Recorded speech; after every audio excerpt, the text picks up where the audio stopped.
Howdy all of you delicious people, I'm here today to review Power Rangers Dino Fury Season 2, Episode 17 through 22.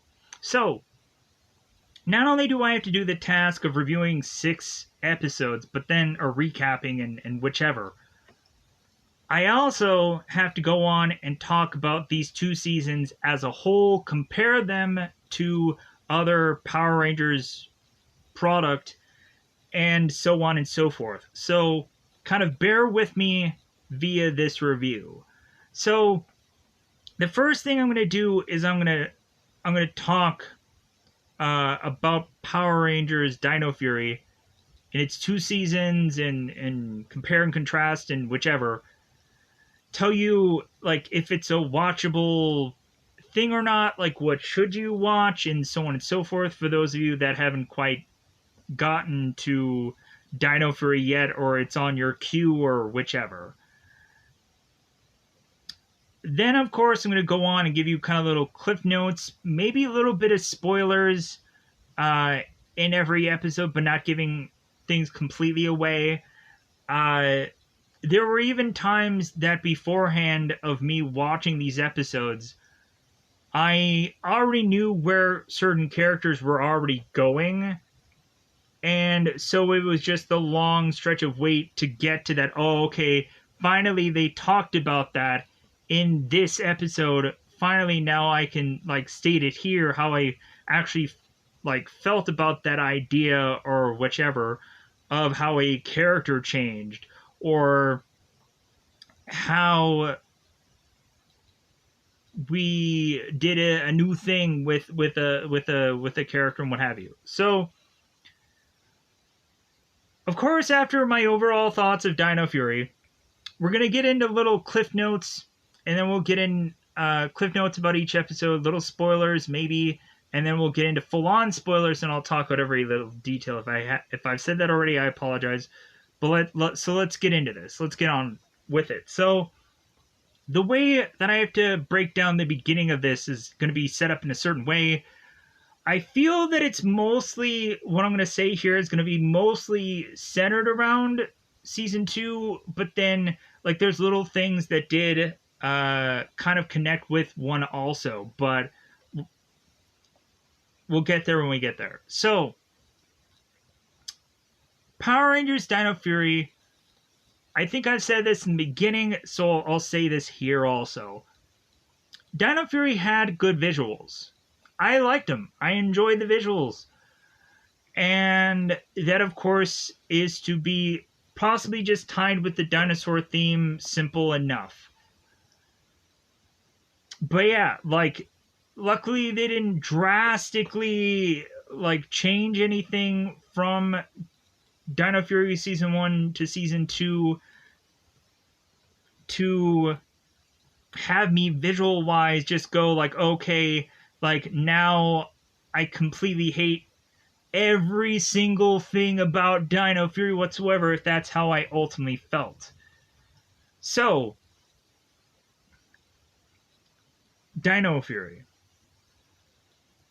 There, of course, is a Power Rangers in general complaint that I always have for Power Rangers everything. And that, of course, is for, let's just say, in a Megazord battle. We would, of course, have the Rangers that are like, okay, like, let's call for the sword, or the saber, or the super awesome, delicious, succulent weapon that we're just going to swipe and slice the monster and kill it, and then wrap up the episode shortly thereafter. And so, I would, of course, complain about how annoying or consistent that always is in a Power Rangers thing. The sword coming down, slice, kill the monster, and I'm annoyed. But that would be one thing to complain about in one episode of Power Rangers. And so now we come to Dino Fury, where Dino Fury tends to deliver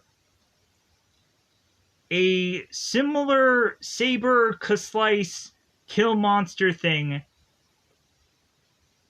and it delivers that multiple times in one episode. A annoying, repetitive thing multiple times in one episode.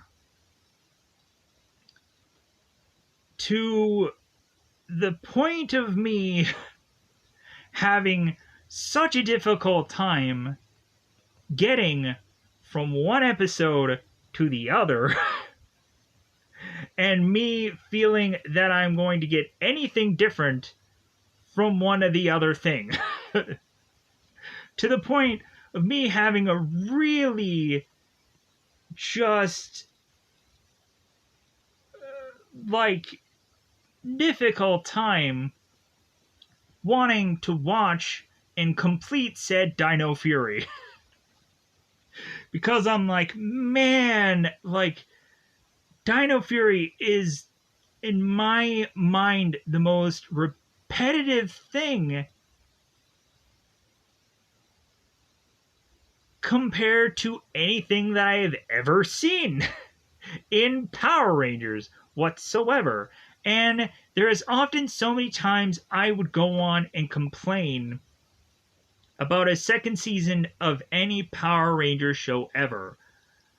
Possibly the second season of Power Rangers Samurai, or possibly anything to do with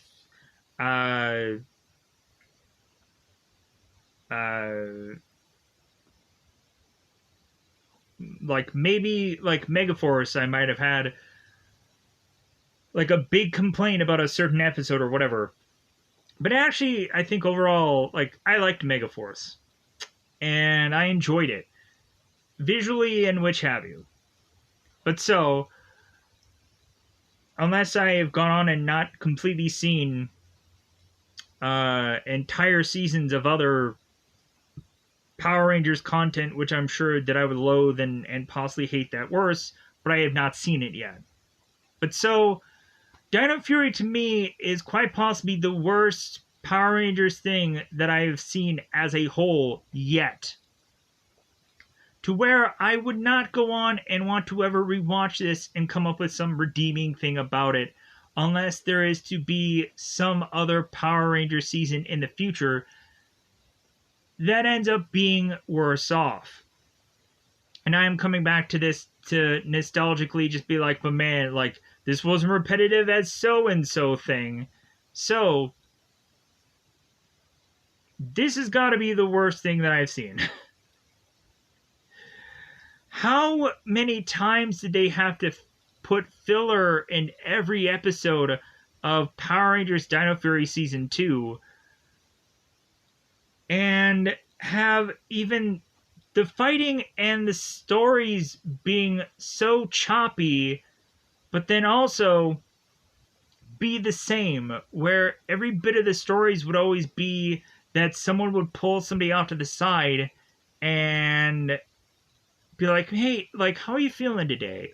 It kind of looks like you're ticked off, or it kind of looks like you're upset. How about we talk this out?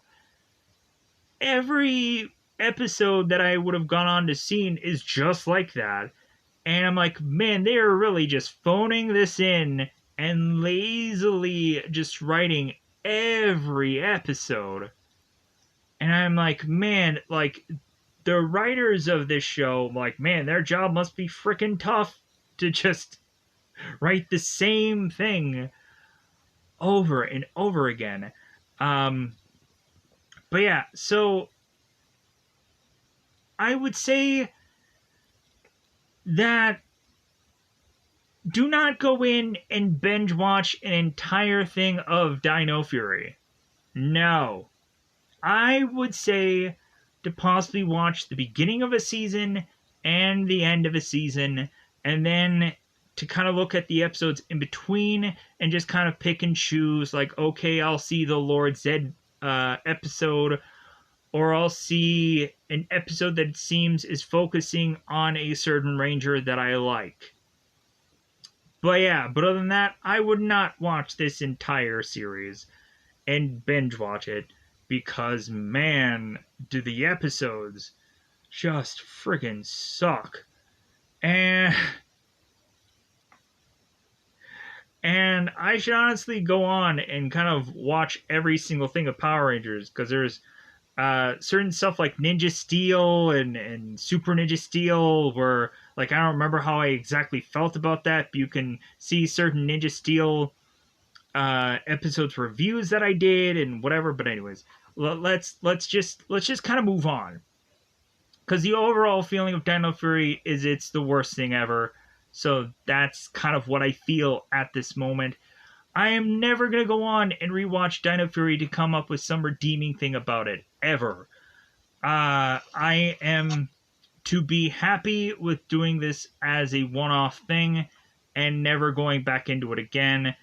Uh, if Dino Fury at some point in the distant future becomes the most popular thing and it feels like I'm forced to even come back to it and do it in a different way or whatever, I hope that that never happens.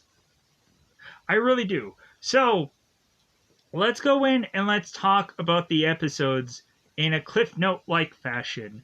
Like, kind of the very brief rushing through, like, hey, here's how I thought about this, because then you're going to get my full on thoughts of whatever I can remember from either my head or from my phone when we go through this. So, we have episode 17 that is Things Unspoken.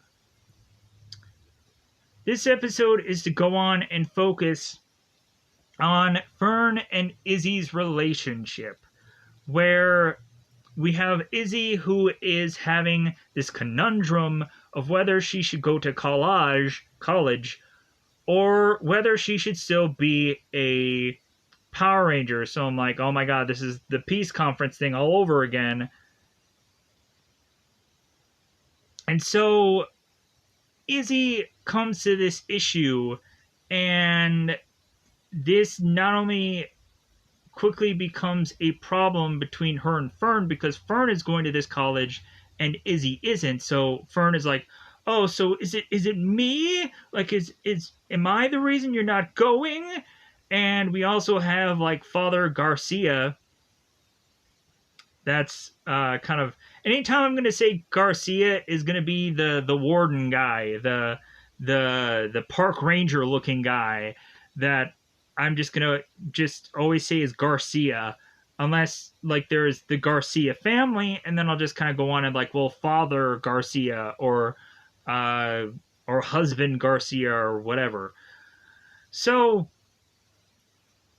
Izzy gets into sticky wicket with both Fern and Garcia family about her not going to this college.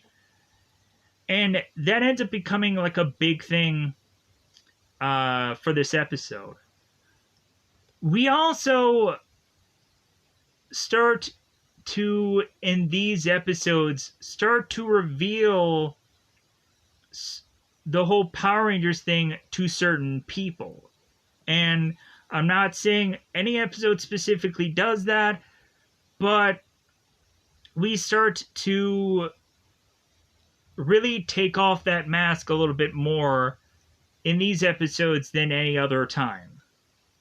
So, like, that was kind of really cool about this season, where it seems that we can finally just, like, tell people that these people are Power Rangers instead of having to consistently come up with some kind of goofy reason of why these people can't do what they have wanted to do since they were babies, and so on and so forth.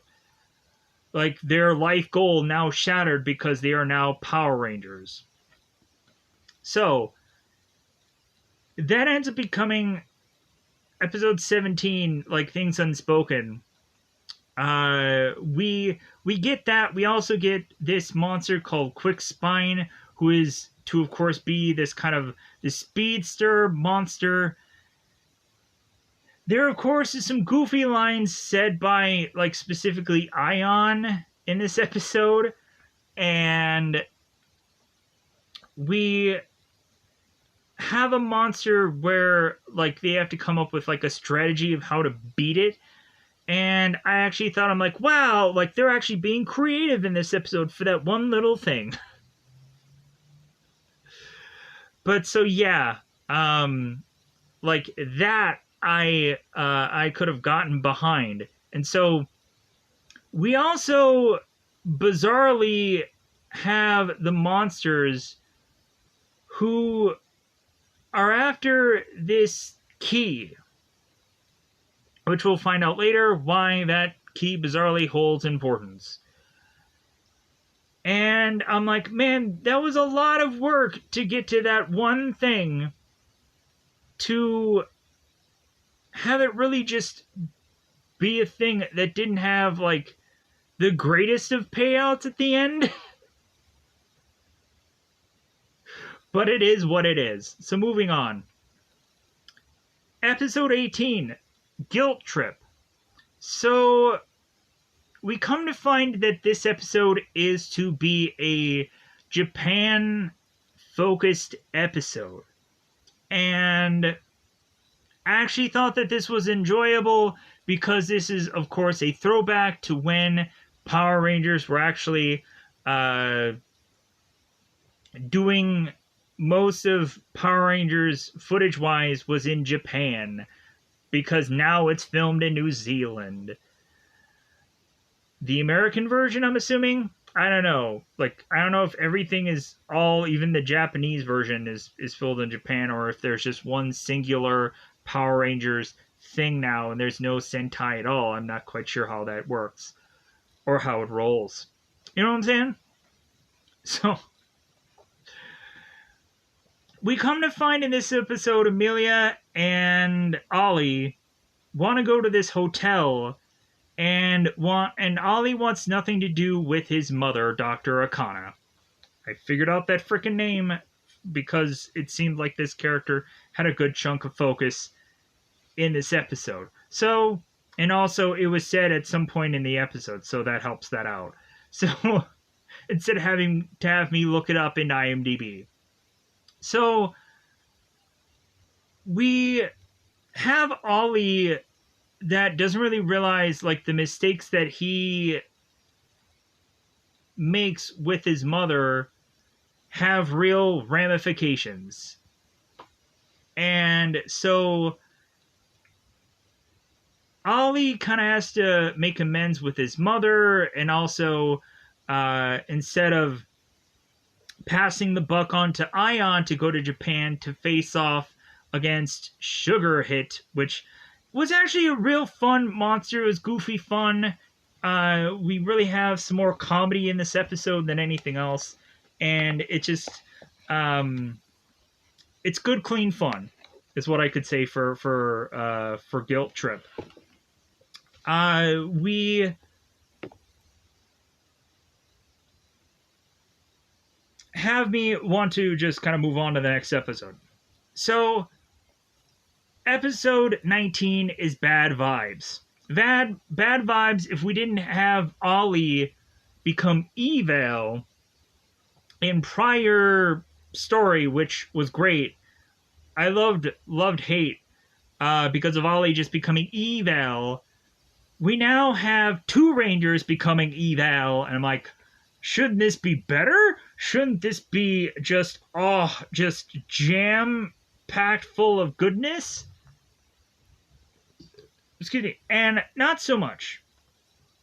Javi and Izzy being evil, like, there is nothing ever about that in this episode that was like, man, like, it's great that they turned them evil,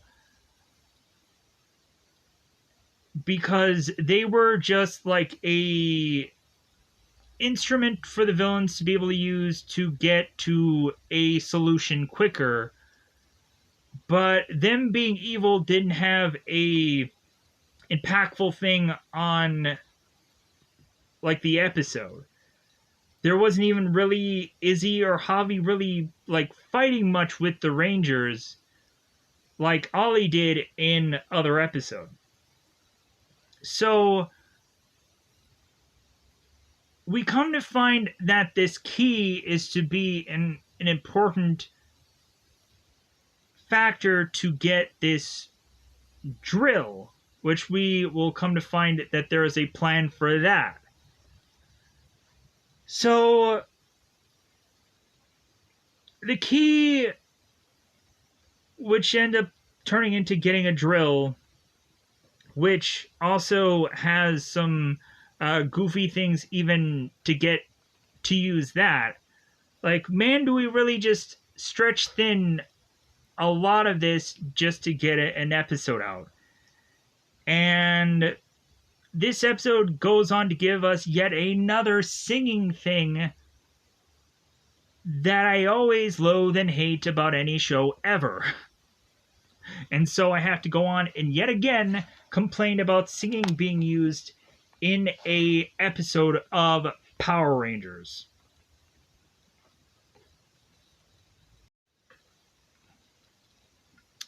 Episode 20, The Invasion. I'd gone on and kind of accidentally hit a button, so we're kind of gonna need to clip all this stuff together, but it's whatever. So, The Invasion. Here's where the story actually picks up, because it has to, because there's only so many episodes left of this season. So, we find that in Invasion, we have the Rafcon people make their way back to Earth. And we're like, okay, so the whole Rafcon thing with Lord Zed and the Rangers wasn't a complete waste of time, because we have Rafcon people making their way to Earth. Rafconians, however you want to slice and dice it. I just call them Rafcons because that seems to be a simple way to just say who they are instead of Rafconians and whichever, but I'm saying Rafconians anyways. Moving on. So, in the Invasion episode, we have Rafconians make their way to Earth from this ship, and we're, of course, having Zato and Ion just elated that they have their people coming to Earth, even though we rationally are to just be like, okay, like, so there isn't like a good thing of like why they're here now or whatever, they're just here. We just have to be satisfied with that. That the Rafconians only have one planet really left to do anything at, and that I guess is Earth now.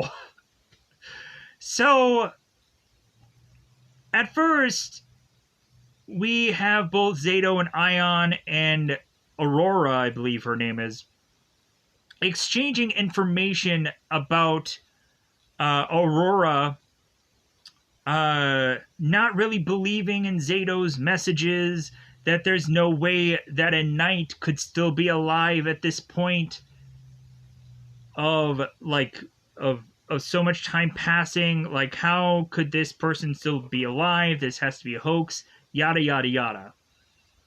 And Aurora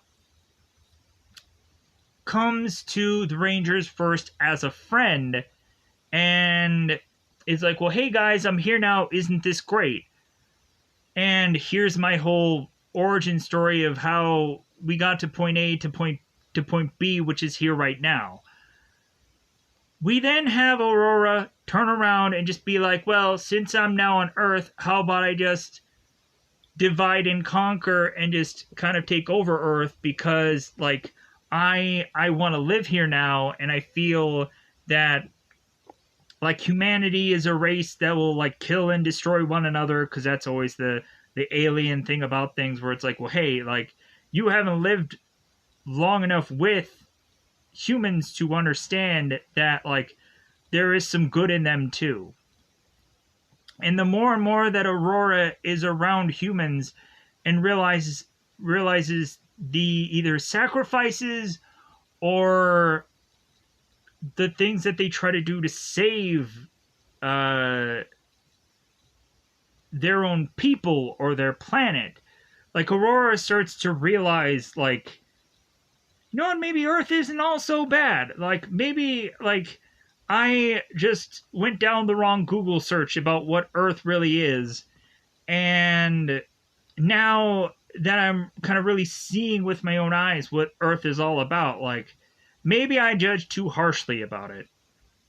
And that seems to kind of be what the invasion episode is about. Aurora at first, like, coming in as a friend, then a foe, then a friend again, and realizing, like, no, we gotta work together to fight against Void, King, and Queen, and the threat of this planet's mass destruction and the evacuation of this town and possibly portions of Earth and so on and so forth. So, Invasion was actually really, like, intriguing enough. We have at certain points where Jane and Father Garcia are scrambling around trying to figure out how they can make people aware of this crisis, and it's really interesting. It's just kind of like a fighting episode, but like also there's quite a bit of times where we have a bunch of monsters that are all attacking at the same time, along with henchmen, which, in all honesty, henchmen I never really liked because it kind of felt like a lazy name thing where it's like you also have Dino Henge and henchmen, and I always was just like, man, like, how is it that you could not have come up with a different name for either or of those things? And that was my biggest gripe about this entire series altogether. Of a tweakingly different name could have been a lot better off. So we then go on into episode 21, which is The Truth. Here's where we start to focus more on Amelia, and here's where we get to the big reveal that I've already known about for the longest time. And now, of course, I can finally, in spoilers, say that there is something unique about Amelia, and the truth will come out about Amelia and her family, and of course some things that can by the end of this series kind of like change certain things about certain characters. And I'm trying to be as vague as humanly possible.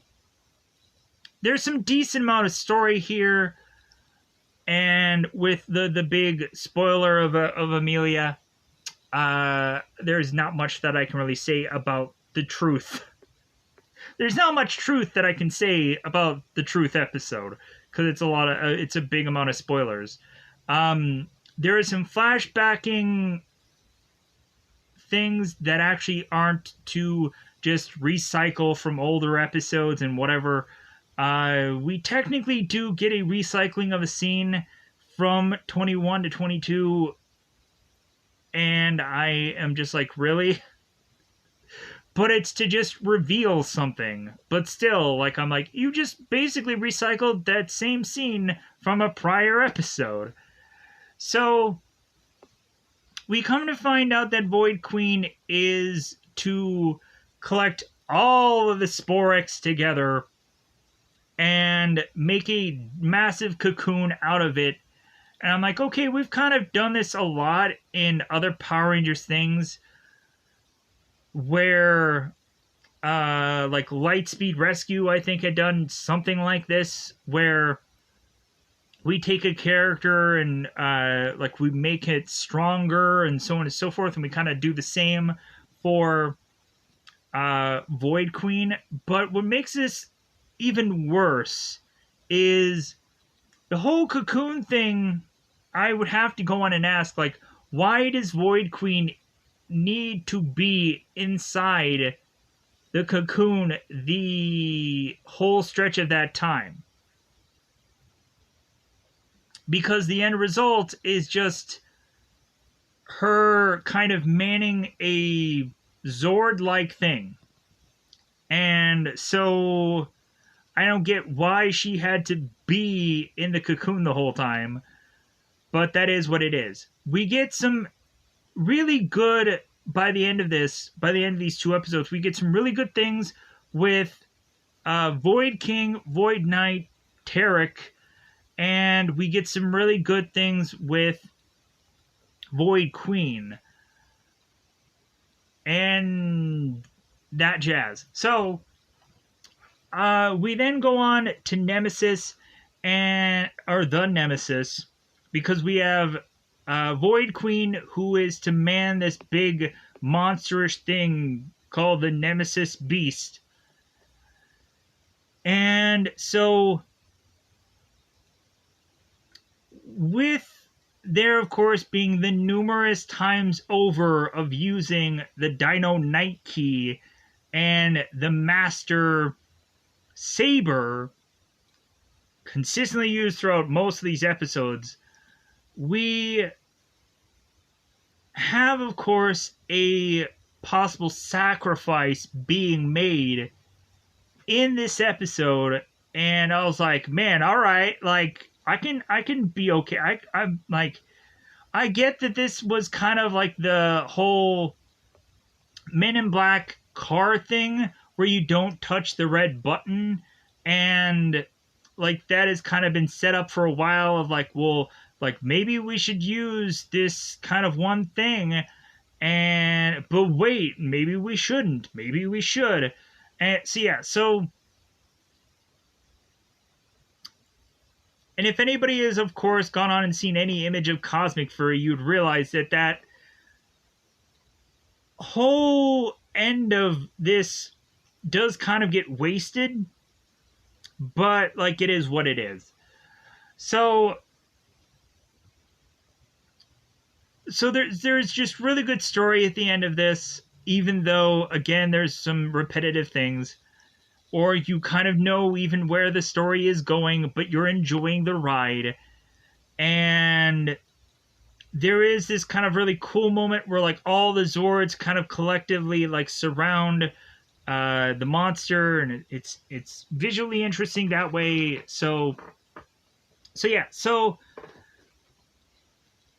Dino Fury may end up being what it is, but there's just certain good enough episodes that have come out of it.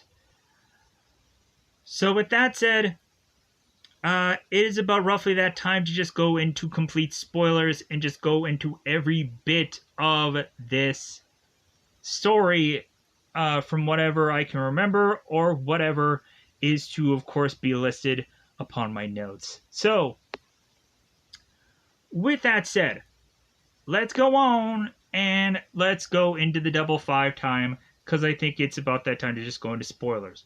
How did you feel about Dino Fury? Did you absolutely love it and thought Dino Fury was the latest, greatest, best thing that you've ever seen?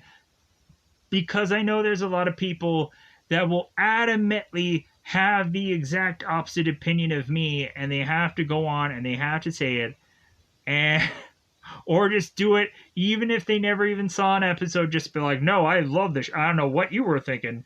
There is always those people out there, and I completely get it, but also I don't care. This is my opinion, this is my thoughts, and so a lot of times I'll go on and it'll seem that I have to say that whatever the latest, greatest new product is always is the worst compared to whichever the previous thing was. But yeah, but this was like surprisingly just like, man, like this show was so annoying with that saber thing, and then the Dino Night Key and the Master Saber, and just if they would have gone on to tweakingly change any number of those weapons to do something different through a number of these episodes, like just giving them one more attack, or combine things more into making a completely different thing every single time instead of the same old song and dance episode to episode and episode. I would have been probably a lot more won over by it, but like it seemed that we just had a limited number of things for these certain equipment things to do. Like even in the later uh like Megazord battles, they just used the primal Ultrazord over and over and over and nothing else. And I was like, seriously? Is that like the only Zord that they can use? Is that the only Zord that they can come up with? How cheap is that to just like, man, like, can't they do anything? And a lot of times we would just have like the same old attack sequences, even in the Megazord thing, where it's like kick them up in space and then do a cool attack after that, or the same old Megazord attack. Yeah, that's just how things broke down. So let's go into spoilers. Spoilers, everybody, just so you know. Things unspoken. So this, of course, the beginning of this episode I was easily won over by because it had something to do with fitness. I want so badly to just have a Power Rangers season just focus so much so on fitness like nobody's business, but it'll never be that case. We didn't even have like an entire season where it's like the community center, like in Mighty Morphin Power Rangers, where people are like teaching one another karate or improving their skills or whatever. We didn't have anything like that at all through Dino Fury, and I groan about that. Yeah, there were times where Zato and Javi got together to improve upon a thing in one episode, but like how scarce was that? I would have loved it if they would even have gone back to like the Power Rangers in Space days, where you would have this kind of hologram simulation like thing and fight all these monsters off, and then you realize, oh, it's a simulation, it's not real, even though they failed at it. Like, oh, the whole thing was like a simulation. And that would have been a thing that's like, okay, like, man, like, we're really starting off this episode, like, really quickly with this whole battle. And then we would find out that it wouldn't be real. And they're like, wow, that was exciting. For, like, Dino Fury does nothing like that. Nothing at all like that. Like, there's certain, like, fight sequences where we're kind of, like, caught in, like, in the middle of or almost the aftermath of. But yeah, but like I would have liked like a simulation or something like that we could have had kind of like the wool pulled over us and just be like, oh, that was a simulation all this whole time, and that would have been actually exciting to have played out, but they didn't. Moving on. So Izzy is going on and using this medicine ball, and she's using these bands, these kind of bands that are kind of like big, huge, like rubber bands that eventually will break if you go on to stretch them tight enough. So Izzy is going on and doing this thing called buzzer size, and I am immediately like, okay, great, we have something with this character and she's doing something, and I'm like, okay, this is great, because how rare do we actually get stuff like this? And it's actually interesting to me. So while Izzy is going on and doing this whole live stream exercise thing, we have Jane, who is trying as much as possible in her own office to do the exact same exercise, and is watching along doing the exercise with Izzy while certain people are trying to get into her office, and Jane is like, "Hey, I'm busy, like I'm doing something." So we would, of course, all of a sudden have the live stream that ends up going haywire, and like the video was speeding up. Jane is going absurdly so quickly that she can no longer keep track with the video, and she all of a sudden goes flying from out of her office, falling down these stairs, and ends up getting like chucked into Izzy's arms, and Izzy catches Jane medicine ball and and bands and whatever, all just tied to Jane, and it's hilarious, funny moment. Like I was like, at least that kind of thing was just a goofy, weird thing that only took seconds to do, and it wasn't like that whole Nerf Trojan horse thing that took so much time out of an episode that I was like, why do we have this? Why is it there? It has nothing to do with the Power Rangers story whatsoever. It's just a side piece. And so I was absolutely fine with this use. Nothing about Power Rangers Dino Fury I can blame on one character and one character alone and say, like, they're the biggest problem with Dino Fury. I do not blame Jane or Jayborg with any problem of Dino Fury whatsoever. I do not blame any of the villains.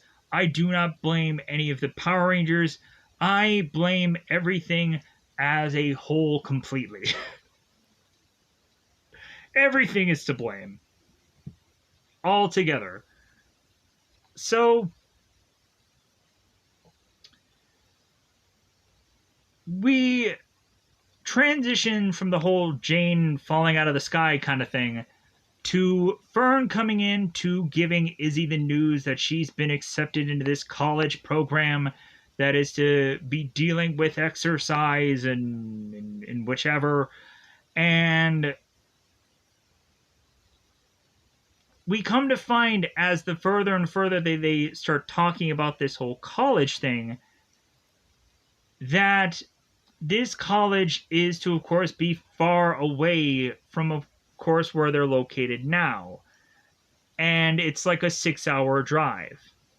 And in my brain, I'm like, okay, so Izzy is to quite possibly also want to go to the same college as her girlfriend, obviously, and to be close to her, but she can't handle the commitment of this college. And so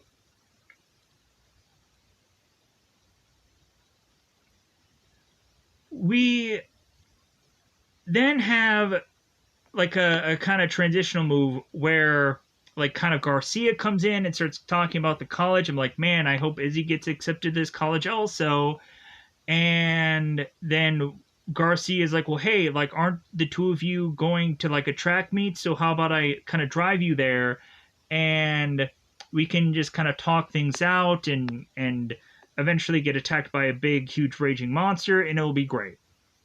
So Father Garcia is walking along with Fern and Izzy to make it to this track area, and they're talking about how great this college is compared to like the luxuries that Garcia is to go on and have with certain outdoors ponds or pools or whichever. So we all of a sudden have Quick Spine, and we also have the henchmen, I believe, at this point, that make their way to appear in front of Garcia and Fern and Izzy. We would assume that this would be to go after Izzy because she's a Power Ranger, but instead we come to find out that Quickspine is desperately in need of Garcia's key because of a thing that eventually will be more important in another episode. So We would, of course, have, I believe Garcia ends up calling for the hotline, and that ends up having the rest of the Rangers appear out of nowhere and morph. Quickspine is a speed monster, is a speedster, and so we come to find that Quickspine is very hard to defeat here. We have Ollie, who is to even try to go on and use the sprint key to try and catch Quickspine, and he fails miserably at it, of course, because stretching of episode. So Izzy goes on to chase after Mucus. Mucus jumps on some bizarrish, like, kind of zip line that I'm like, okay, like, how is this exactly just on a normal playground, but it's there? So Izzy is trying to go on and fight off against Mucus, and henchmen end up getting in the way, and so Izzy is kind of dispatching all these henchmen. And then when, of course, Izzy is to come back to Mucus, we then have Izzy, who kind of knocks Mucus over, and she disappears. So Izzy is to go on in her ranger form and is to overhear both Garcia and Fern in danger off in the distance, where she can't clearly have an eye shot of them, but she hears them. So Izzy runs to her Fern and Garcia, to come to find that they are surrounded by henchmen. And so we would, of course, have Izzy, who is to try to take down the henchmen. Chop, chop. And we have, of course, Garcia, who's like, well, hey, I could have taken him down. Like I'm a macho man, and like I would have used my dad foo or whatever. And Izzy ends up making this laugh of like, oh, yeah, I'm sure you would have. You don't have no dad foo. Come on. So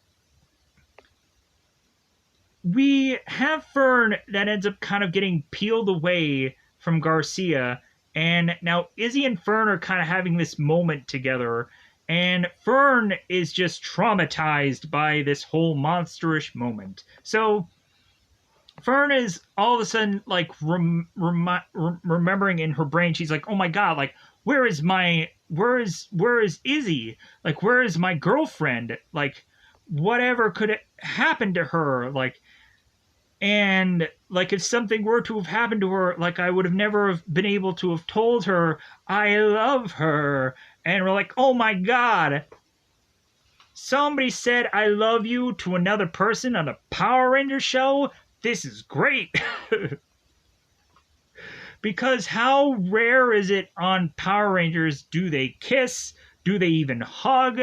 Do they even emit feelings for another character? Man, does it ever rarely happen, goofily enough. But we do have a kiss on the cheek between certain characters, so I guess that does happen, but still. So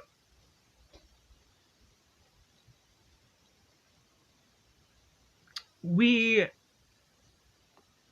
have Izzy that is to confess her love to a girl that is to, of course, not be there, but the Green Ranger is.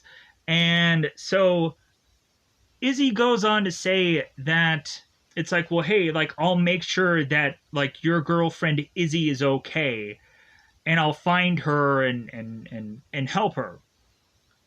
To not just go on and just have Izzy just take off her helmet and just be like, well, baby, I love you too. Just be like, what? The big reveal.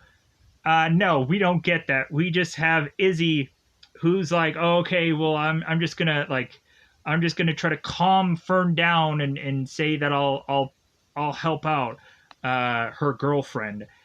So that would have been a perfect moment for like Izzy to just be like, well, I like hun. But no, we don't get that moment, but we get it like by the end of the episode with the whole bus thing, which was good enough. It would have been nice if Izzy and Fern would have actually have hugged it out, but I feel like they get a handshake instead of a hug instead. But it is what it is. So we then go back into the battling and fighting and stuff that we should be really holding more dear to. So we have Ion, the Gold Ranger, who uses his Electro Dino key on Quickspine.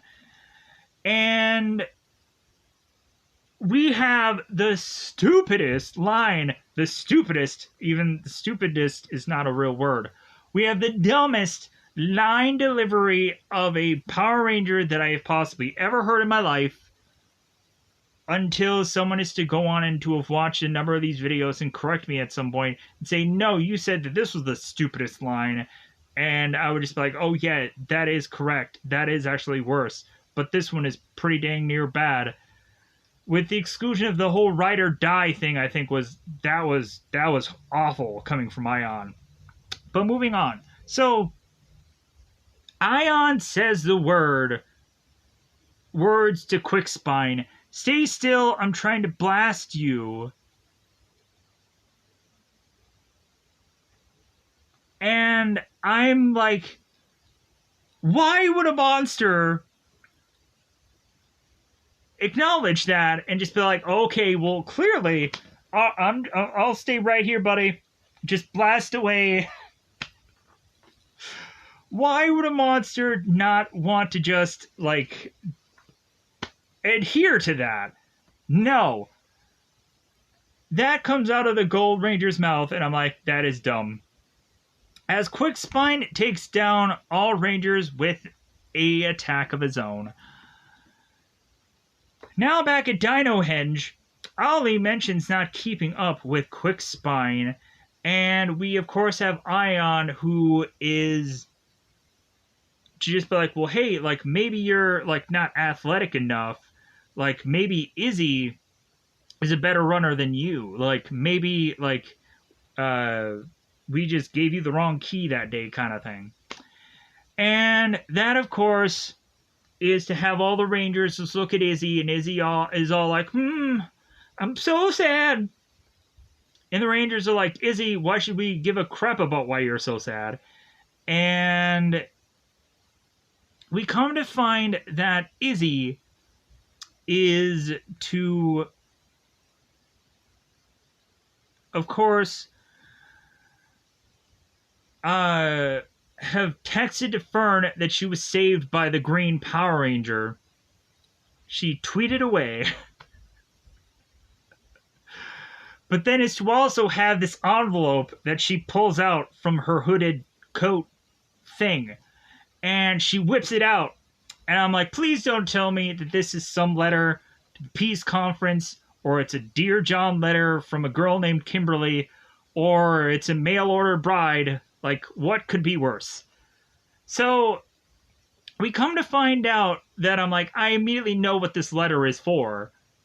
Izzy ends up getting accepted to the same college that Fern is going into, and Izzy's like, I really want to take this, because Fern is gonna be there, and, like, Fern is telling me that she loves me, and I want to tell her that back when I'm not morphed.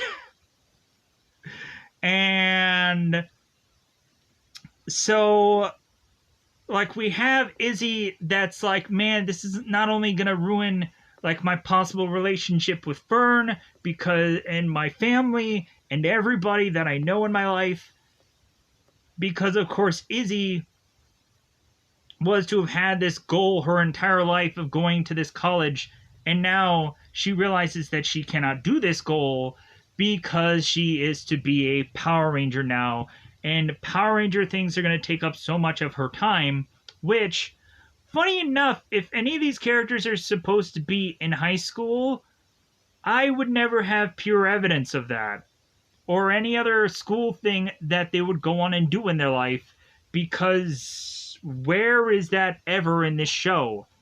Ever. So moving on. We then are back at Area 62 where Quickspine admits his failures to void King and Queen as they reveal the plan was to get the Garcia key all along, and Mucus talks to Void King and Queen to give Quickspine a second chance to get the key from Garcia, and they're like, okay, sounds good. Like, we have X number of minutes to just eat from this episode anyways, so that sounds good. So we come to find that Fern and Izzy are making their way to their track meet session, whichever. And so Fern and Izzy are coming to this kind of heart-to-heart moment. And Fern is like wanting to tell Izzy, it's like, there's something special I need to tell you. Because I feel like there's been some current event moments that have led me to want to just say something super slippery and special. And Izzy is just like, okay, I'm pretty sure I can figure out what that is. And we're gonna get the big L moment, but instead we really get the big L of loser when, not to say that this character is a loser, I'm just saying that we lose something here. So, Fern is possibly gonna spill the I love you words, and Garcia just barges in, and he's like, hey, I saw what you did with that whole college thing. How could you? I saw it on minutes ago in the recap footage of this show. No, Garcia is like, well, hey, I called that college to like see if you got accepted or not, and like you declined being at the school. Like, what's going on? Like, it was your whole life goal to go to that college, and like, if you think I'm upset, like, you just wait till like your mother gets upset by whenever you not tell her the news about any of this, because it seems that Garcia can't even bring himself to tell Mama Garcia what's going on, what's going down. So Fern and Izzy are also, like, after hearing, like, Garcia just belt out this whole controversial happenings, Fern is to look at Izzy and just be like, wait a minute, like, you've been accepted at this college the whole time? You didn't tell me? So, Fern and Izzy, all of a sudden we can start to see that, like, Fern is like, you're hiding things from me, and you're lying to me, and I'm gonna break up with you. And I was like, yeah, I could see this coming a mile away. So Fern breaks up with Izzy, and I'm like, no! They need to be together. This needs to happen for realsies, not for plays. So Fern and Izzy broke up. Garcia gets a call from Izzy's mom, and that's where, like, Garcia is like, yeah, I'm not going to tell you about what your daughter did today that I found out about. Like, I'm going to force Izzy to just basically tell you later on. So we have Garcia, we have Izzy at this track meet. Fern's off just being broken up from Izzy. And Quickspine shows up again with some henchmen. And we would, of course, be like, okay, Quickspine is obviously here for that juicy, succulent key. And so we go on and we have Quickspine who knocks Garcia down. And I think he's like holding his nuts, or he's holding something. He's holding his legs. I think he did hurt one of his legs, and he has like a splint that needs to be put on it. But it looks like he's holding his nuts. In all honesty, he's just holding his huevos, and he's like, this is not good. This is not good. So Garcia goes down. The key comes out of Garcia's pocket, and Quick Spine grabs the key as the Power Rangers arrive and morph, while Izzy is grabbing Garcia over, kind of grabbing his arm and flinging his arm over her kind of shoulder. And it's like, well, hey, let's get out of here, because these monsters are coming and my friends are morphing behind you, and like I want to keep the secret that I'm a super awesome Power Ranger. So Izzy gets Garcia to safety, kind of shuffles him out of there, and goes on to find this hurdle and like breaks the hurdle in half. And I'm like, dang, Izzy, just breaking some wood.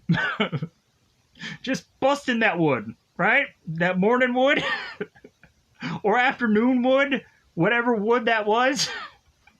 She just, and then she goes on and just puts like a splint to her dad, and her dad's like, wow, like you definitely know how to just handle yourself. And Izzy's like, well, who do you think I learned that from? You. So Garcia admits there's a reason Izzy had to have declined that whole college thing, and he stands behind or beside somewhere of her decision. But she should talk to Fern, because I'm sure if anybody, like, Fern is more hurt about this than Garcia Daddy is. So we then go back to the Rangers, and they're doing some things, right? Ollie says the way that they can defeat Quick Spine is to, of course, make quicksand. Wow. You change one word of that evildoer's name and you can get a way to defeat him also. So Ollie is just like, well, yeah, like we need something to just like get this monster like dead in his tracks. And then Ollie like turns to Zato and is like, well, hey, like at RefCon, do you guys ever have like quicksand? And Zato's like I like what you're thinking. And Zato just has that kind of voice. He really does. That's honestly his voice. I can't believe I haven't done any weird, goofy Zato things, possibly until now. Because he has a goofy voice. That's how Zato talks. It's so annoying, but that's the way Zato talks. It's fine. So back to the whole defeating monster thing. So Zato, of course, goes into Dino Knight armor because he has to do that in every freaking episode, and uses Cushion and Mist Dino Key to create the quicksand.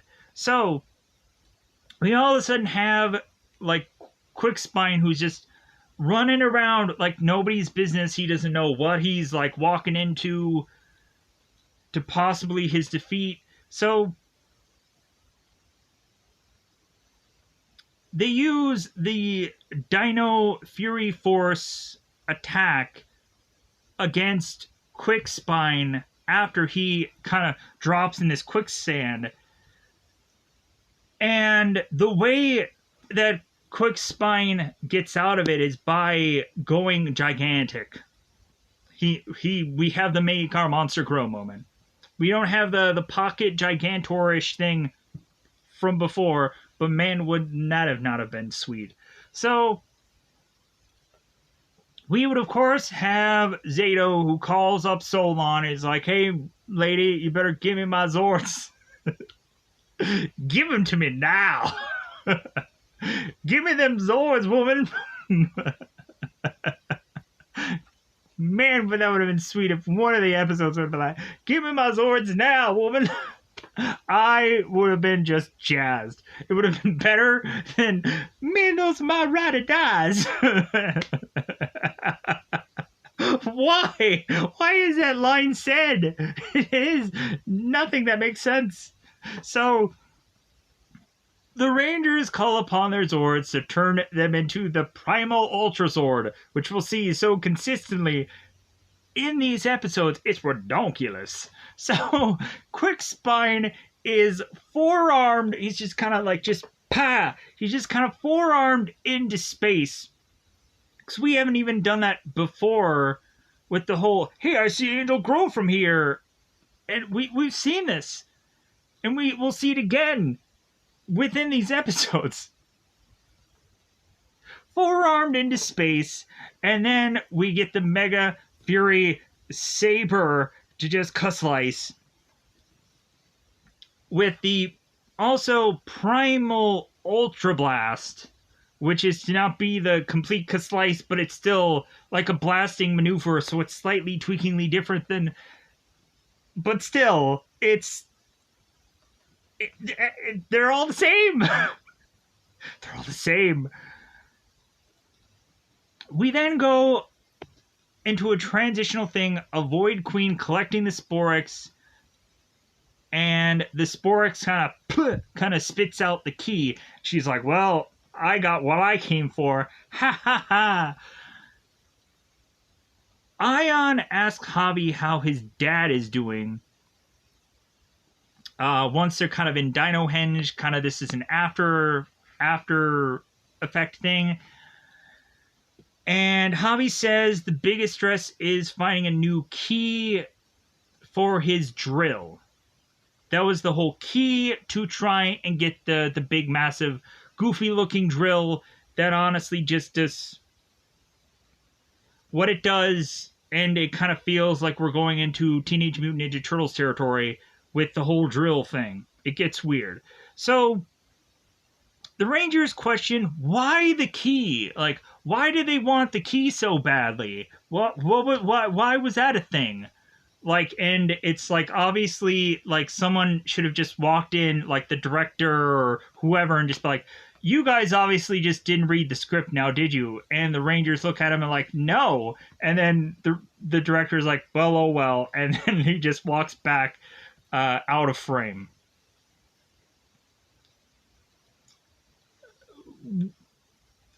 So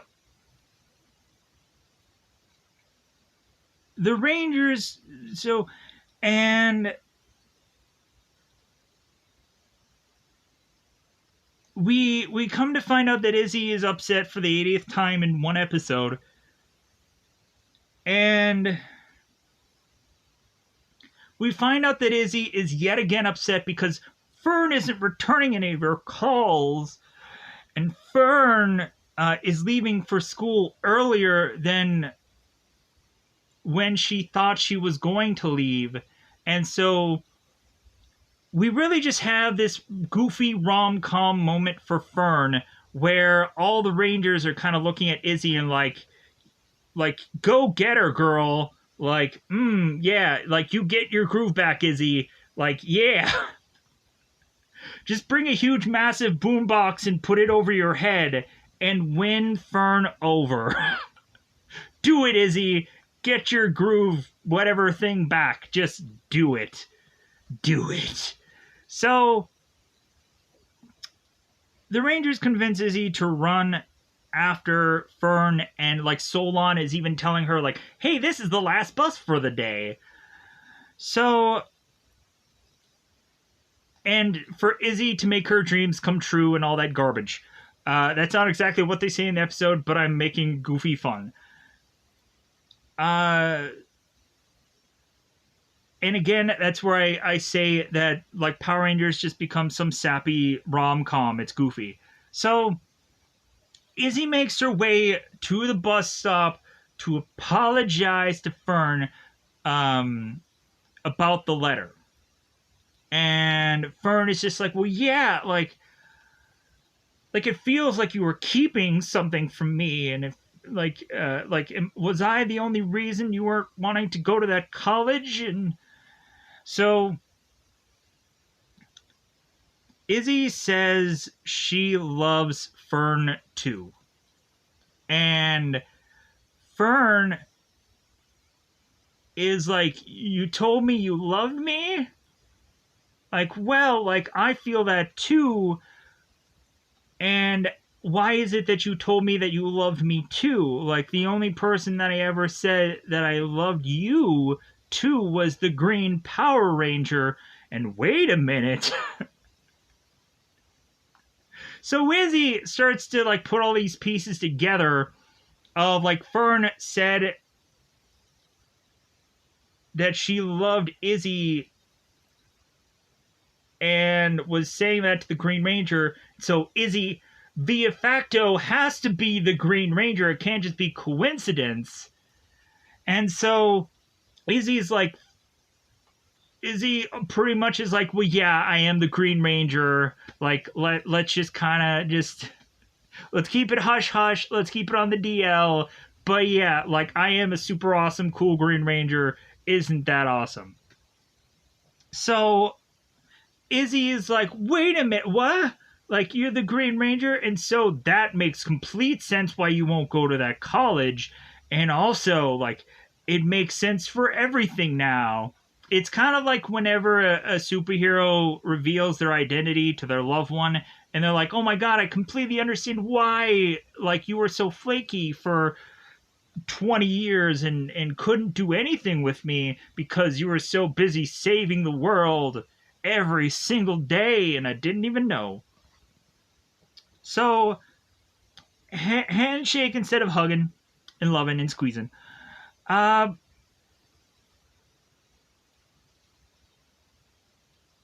Everything is understood by Fern now, and she's like, oh my god, I can't believe that you're the Green Ranger, it's great. Fern mentions she will come back to town once a month because her parents or some family member desperately wants her to. And Izzy says she can also teleport because now that she's revealed that she's the Green Ranger, the Green Rangers can teleport. Ooh, wow.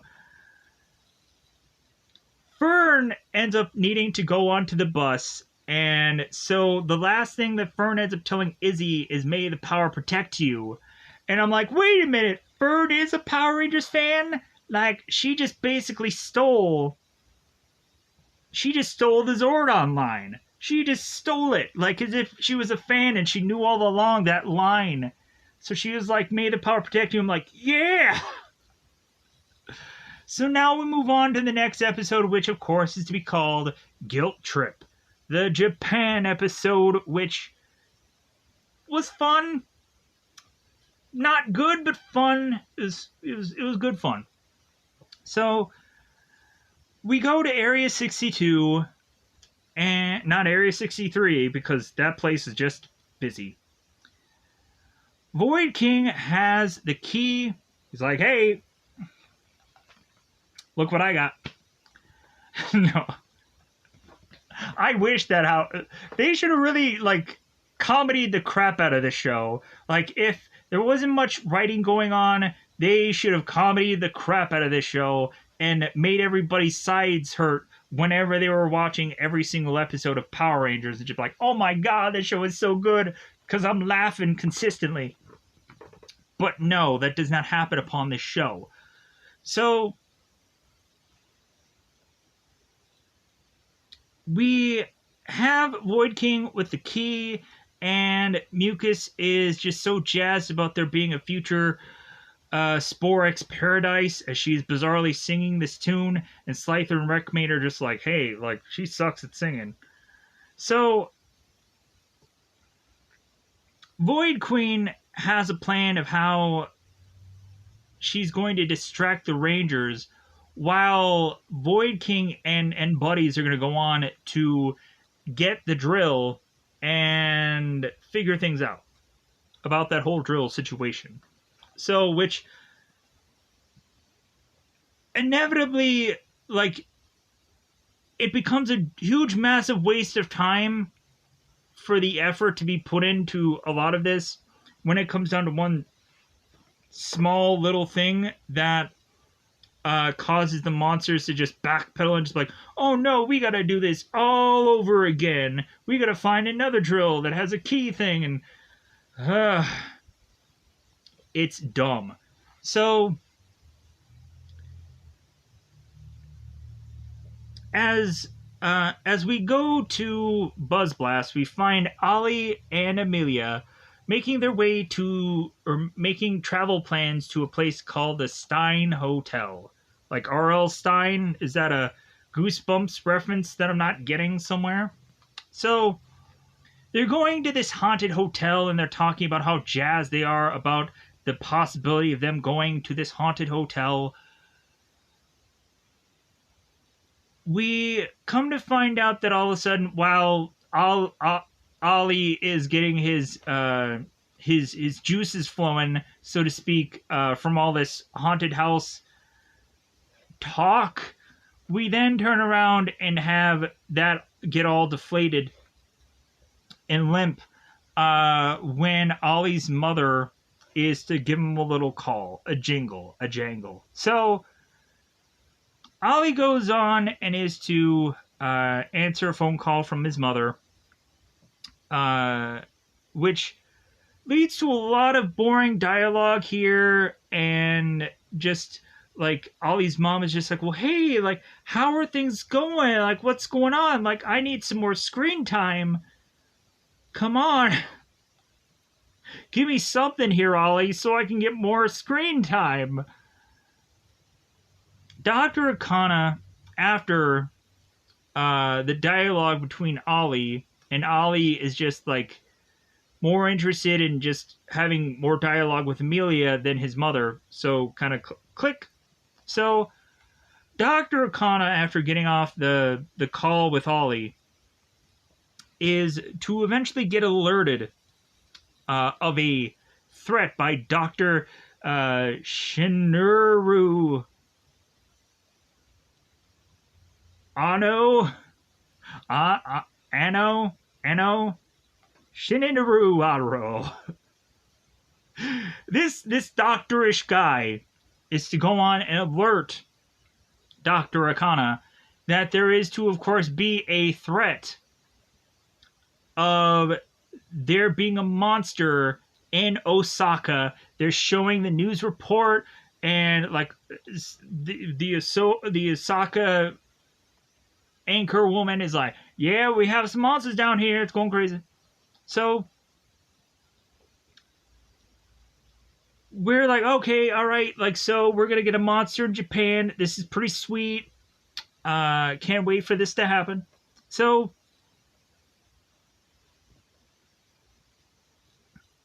I jumped ahead of myself a little bit. So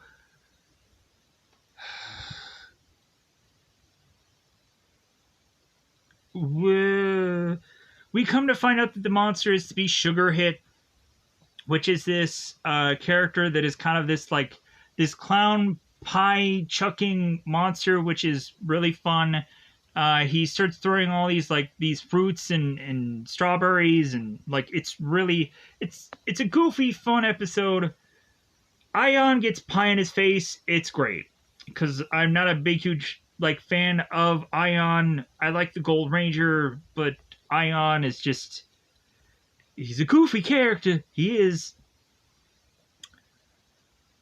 And so we come to find that Sugar Hit is attacking this castle.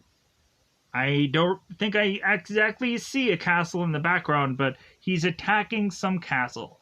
Dr. Akana couldn't get a hold of Ollie because when she tried to call him, Ollie completely just ignores the call. He's just like, dude, I'm just talking away with Amelia. I'm just not caring about any other thing but that. So Dr. Akana, who can't get a hold of Ollie, immediately just calls Solon and is like, well, hey, I got a threat here in Japan. Like, let's get to stepping. Because you guys are in New Zealand anyways. Get your way to Japan. Teleport your way down here. So Solon ends up calling the Rangers to Dino henge. And so Solon alerts the Rangers of this same exact threat that Dr. Akana had already tried to call Ollie for. So I'm like, man, like we just kind of wasted some time here. If Ollie could have accepted the call and been alerted about the threat, Ollie could have relayed this to the Rangers, and if so facto, scene wasted less. So we have Ollie that has no interest in going to Japan to try and defeat this monster because, again, we have yet another character that wants to refuse to do his Power Ranger duties. Speaking of duty, we're going to get to that soon, hopefully, in this episode. Ion tries to pass the buck off on Ion. Ollie is just like, hey, like, there's a lot of food in Japan. It's great food. Some people have probably never eaten this kind of food because they haven't even been on this planet for very long. So, who could be an alien person who should probably go to Japan to eat all the food that he could possibly eat? Or she, but mostly he. And so Ion's like, yeah, I haven't eaten all the foods that Japan could possibly have to offer. Like I only know about ramen and this and that and sushi, but man, what could Japan have to offer me for food? It's a whole culture thing. It's thumbs up great. So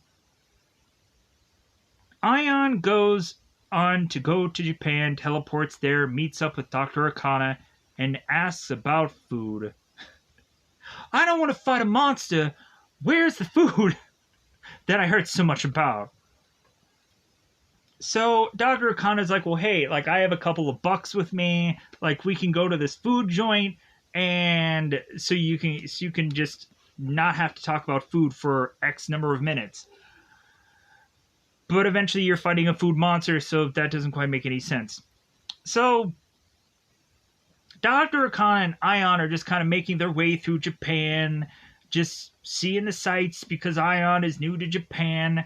And all of a sudden, while they're just walking around and they're kind of just talking things out, we all of a sudden have a big thing of crap, bird crap, that just plops on Dr. Akana's shoulder.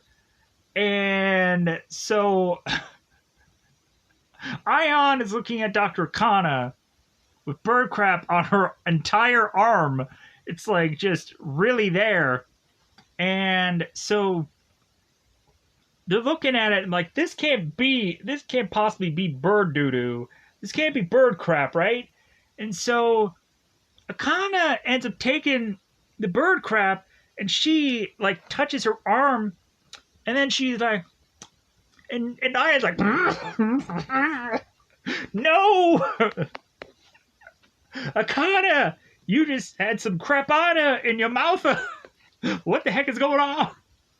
So Akana is like, hey, it's not doo-doo, it's whipped cream.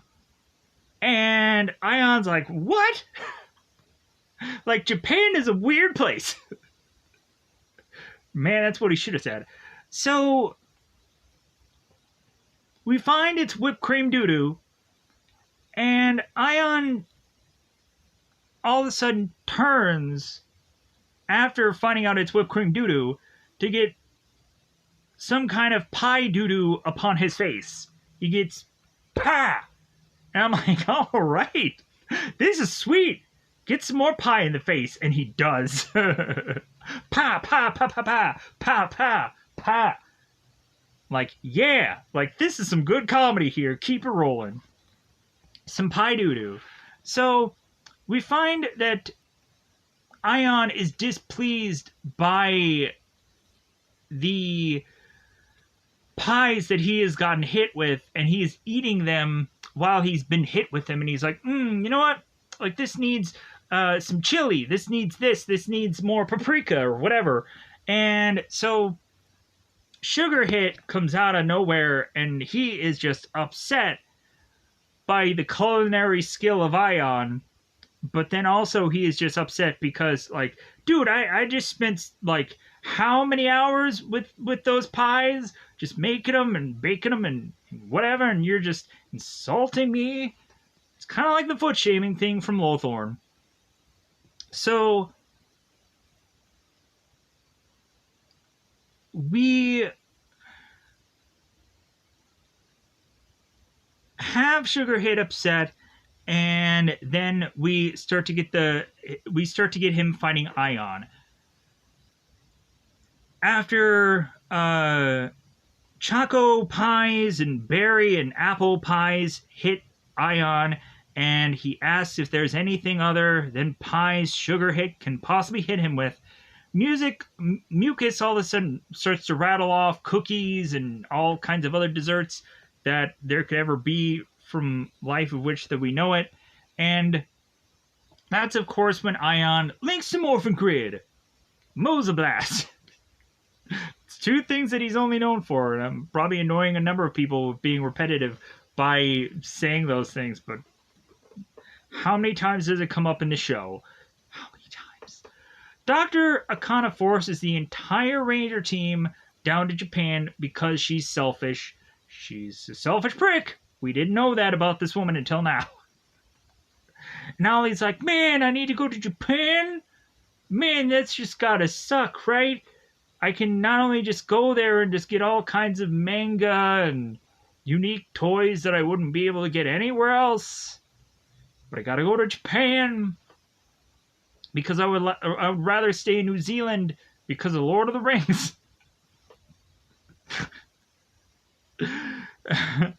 So Ion is fighting Sugar Hit, and the Rangers are going on to fight the henchmen as they appear.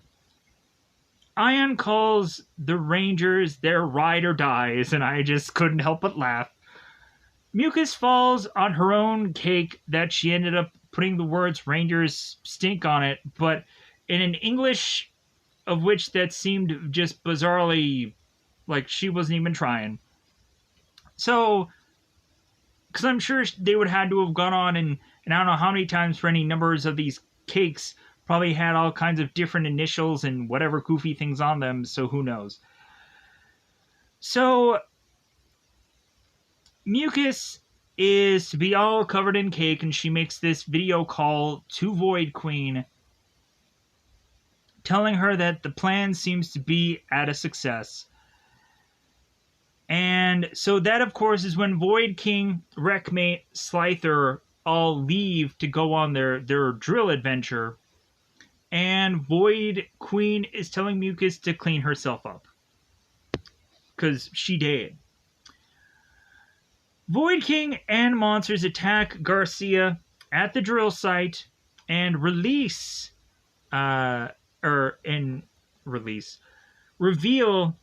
that when they put the key in the ignition of this drill and they turn it, the drill don't work. And so they're like, oh my god, we just wasted all this story time just on a thing that just didn't pan out. Wow, what a waste of time that was. Hopefully nobody was watching that scene. So, while that's going on, we have Garcia, who's calling the hotline, is like, hey, there's monsters by this drill. This whole drill thing could really be some key important thing that the Power Rangers are just completely not thinking that it is anything of importance. Holla. And as the monsters leave, we then have Garcia that calls the hotline back, and he's like, well, hey, like, the monsters are all gone, like, everything's fine. Love you. And so we're back at Japan, and the Rangers are taking down henchmen like it's nobody's business, as Ion jumps over what is to be a bizarrish meringue cake wall thing that bizarrely Sugar Hit is to display around himself as some protection that feels like no protection whatsoever.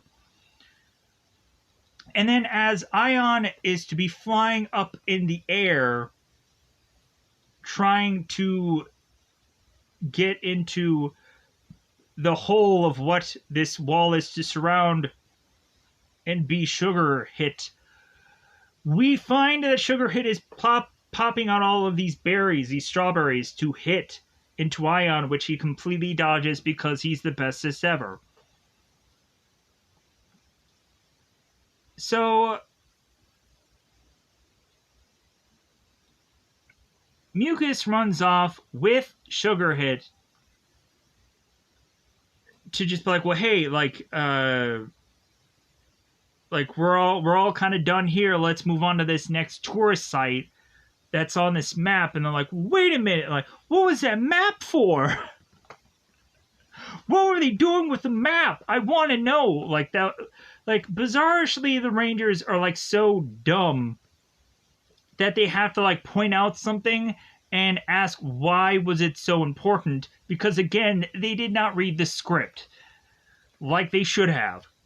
So, or maybe they thoroughly did and just didn't read that one part. It happens. Crap happens. So the Rangers just decided, well, hey, how about we just go to Dr. Okana because she's the only one in Japan, and it seems like these monsters are still in Japan, so we just have to figure out where they're going. And so the Rangers make it back to Dr. Okana's office to then try to come up with a connection of the places the monster has all gone. So we have the Rangers that speak with Okana, and while they're using Okana's computer to triangulate all the attacks, we have Okana that takes Ollie off to the side and is having a heart-to-heart moment of like, well, hey, like, we used to call one another like all the time.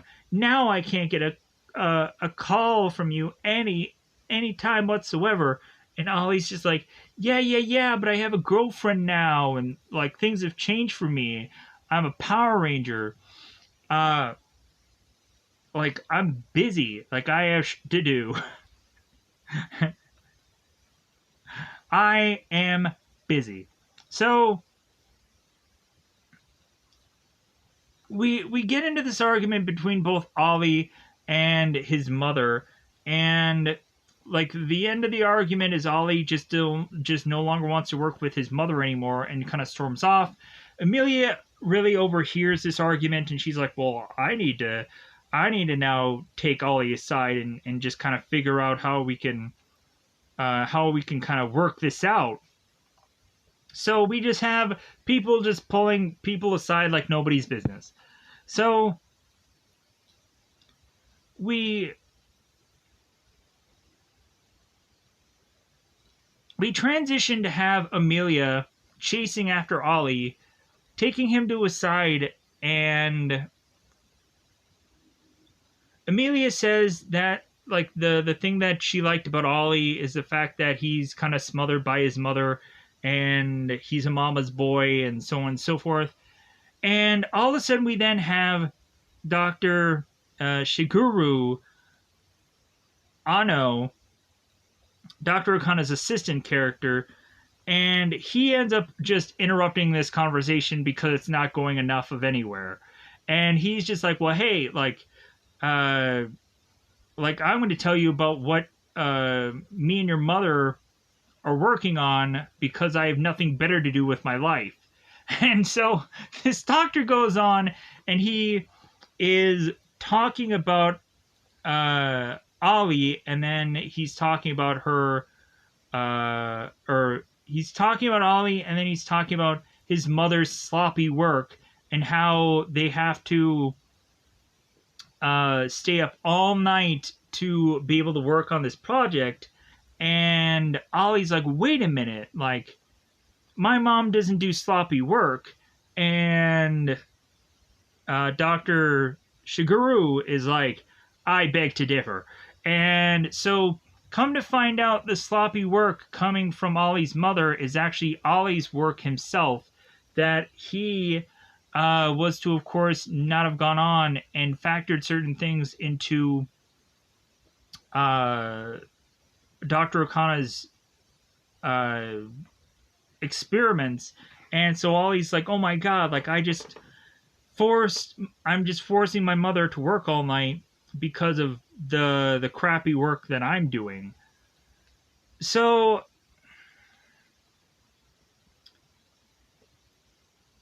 and we have Dr. Shigeru, who's having all these vending machine food that he's stolen, I'm sure. He's obviously robbed these vending machines. So the Rangers will arrest him at some point, right? So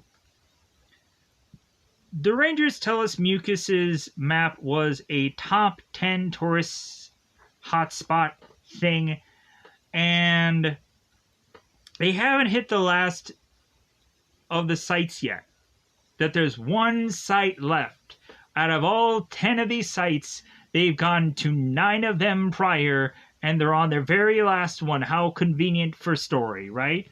So we come to find that the Rangers make their way to where the henchmen and or monster are, and we come to find that the henchmen are taking selfies and doing some sightseeing, and it's funny. It really is. It's enjoyable. They're like, yeah! I thought that was fun. So Javi and Izzy find and fail to defeat Sugarhit as the rest of the Rangers make their way to get to Sugarhit, and Ion's kind of like pushing them out of the way. It's like, hey, I fought this guy before, so let me go on and let me face him. And Zato's like, no. Like, don't you remember Lord Zed? I almost died because of you. And Ion's like, whatever. I'm just going to run off and I'm going to defeat this monster because that's who I am. Ion never learns. Some of these characters never learn. They just do the same stuff they never learn. They never improve as characters. They're just doing the same crap over and over and over again. They never learn anything. So we have Ion that rushes to fight Sugarhit, and Sugarhit grows massive, and then it's like, well, there goes that. Solon is excited about teleporting Zords to Japan, or doing the whole cosmic Megazord thing to teleport them there, but she's so jazzed. So we of course have the Moza Cosmic Megazord, because of course we do, because the Cosmic Megazord teleports characters anywhere anyway, so why not just use that Megazord anyways? It's lazy writing to end up transforming a Zord into anything else but the Cosmic Megazord. Sugarhit creates another meringue wall around him, but it's much bigger this time around. And we lazily just have the Megazord just smash through the meringue wall, and then Ion tells Zato, as if he's like the boss now, to call for the Mega Fury Saber. Because I guess with Ion having more experience with this monster than Zato does, like, Zato isn't making the calls, Ion should. Because Zato is the Red Ranger, but who cares, because Ion is gold. He's the 6th Ranger. He should be calling the shots. Weirdly enough, I would complain about that in an opposite way of like, well, yeah, definitely the Gold Ranger should be calling things instead of the Red Ranger, because I hate that the Red Ranger is always the leader and he calls out everything. We kind of get a little bit of a throwing around with the Rangers where they kind of get their own times to shine instead of Zato like forcing them into everything. But like, you have to, with all the craziness that's going on, you kind of have to like separate and delegate and whatever. So that's what they're kind of forced to do in the show. So normally the Red Ranger would be telling everybody what to do, but he can't be everywhere all at once, unless he's that Jamie Lee Curtis movie. So, or whoever the people are in Everything Everywhere All at Once. I don't know who those actors are because I watched that movie, but barely remember a thing about it. Moving on. So the saber comes out. We're whipping out the saber. The Rangers get the Sporex before Mucus does, and we have the Rangers that go back to Akana's office and eat and celebrate. So, like, yeah, we did it. We killed the monster in Japan instead of New Zealand this time around. It's great. So, Ollie takes his mother and apologizes to her about his mistakes. He kind of takes her off to the side and he's like, yeah, like I didn't know that like my mistakes in my experiment were like costing you like having to do this all-nighter. And so Ollie like wants to stick around and help out his mom so they can kind of correct some things. And so while Ollie is sticking around to help out his mom, the rest of the Rangers are like, well, hey, like, since he's sticking here, we're going to go and we're going to find all the food that we can possibly get and have, like, these massive food lists that all of a sudden all of them just coincidentally have for going to Japan. And that's how they end this episode. And I was like, really? Okay. Moving on. Bad Vibes. This is the Izzy, Javi, Garcia spicy duo. Goofy thing. Moving on.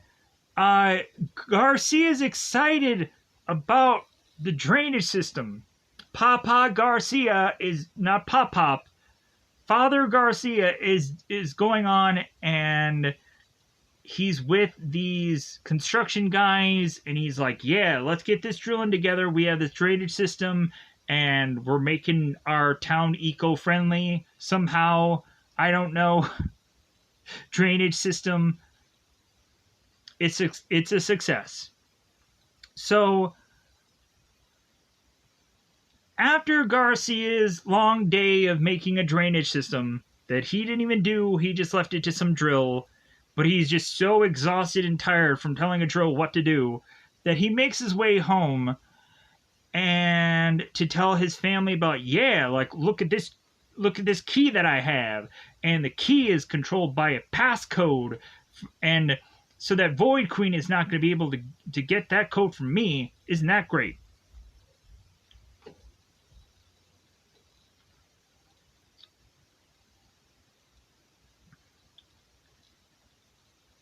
Izzy's mom mentions a karaoke family night. And I'm like, oh my god, no.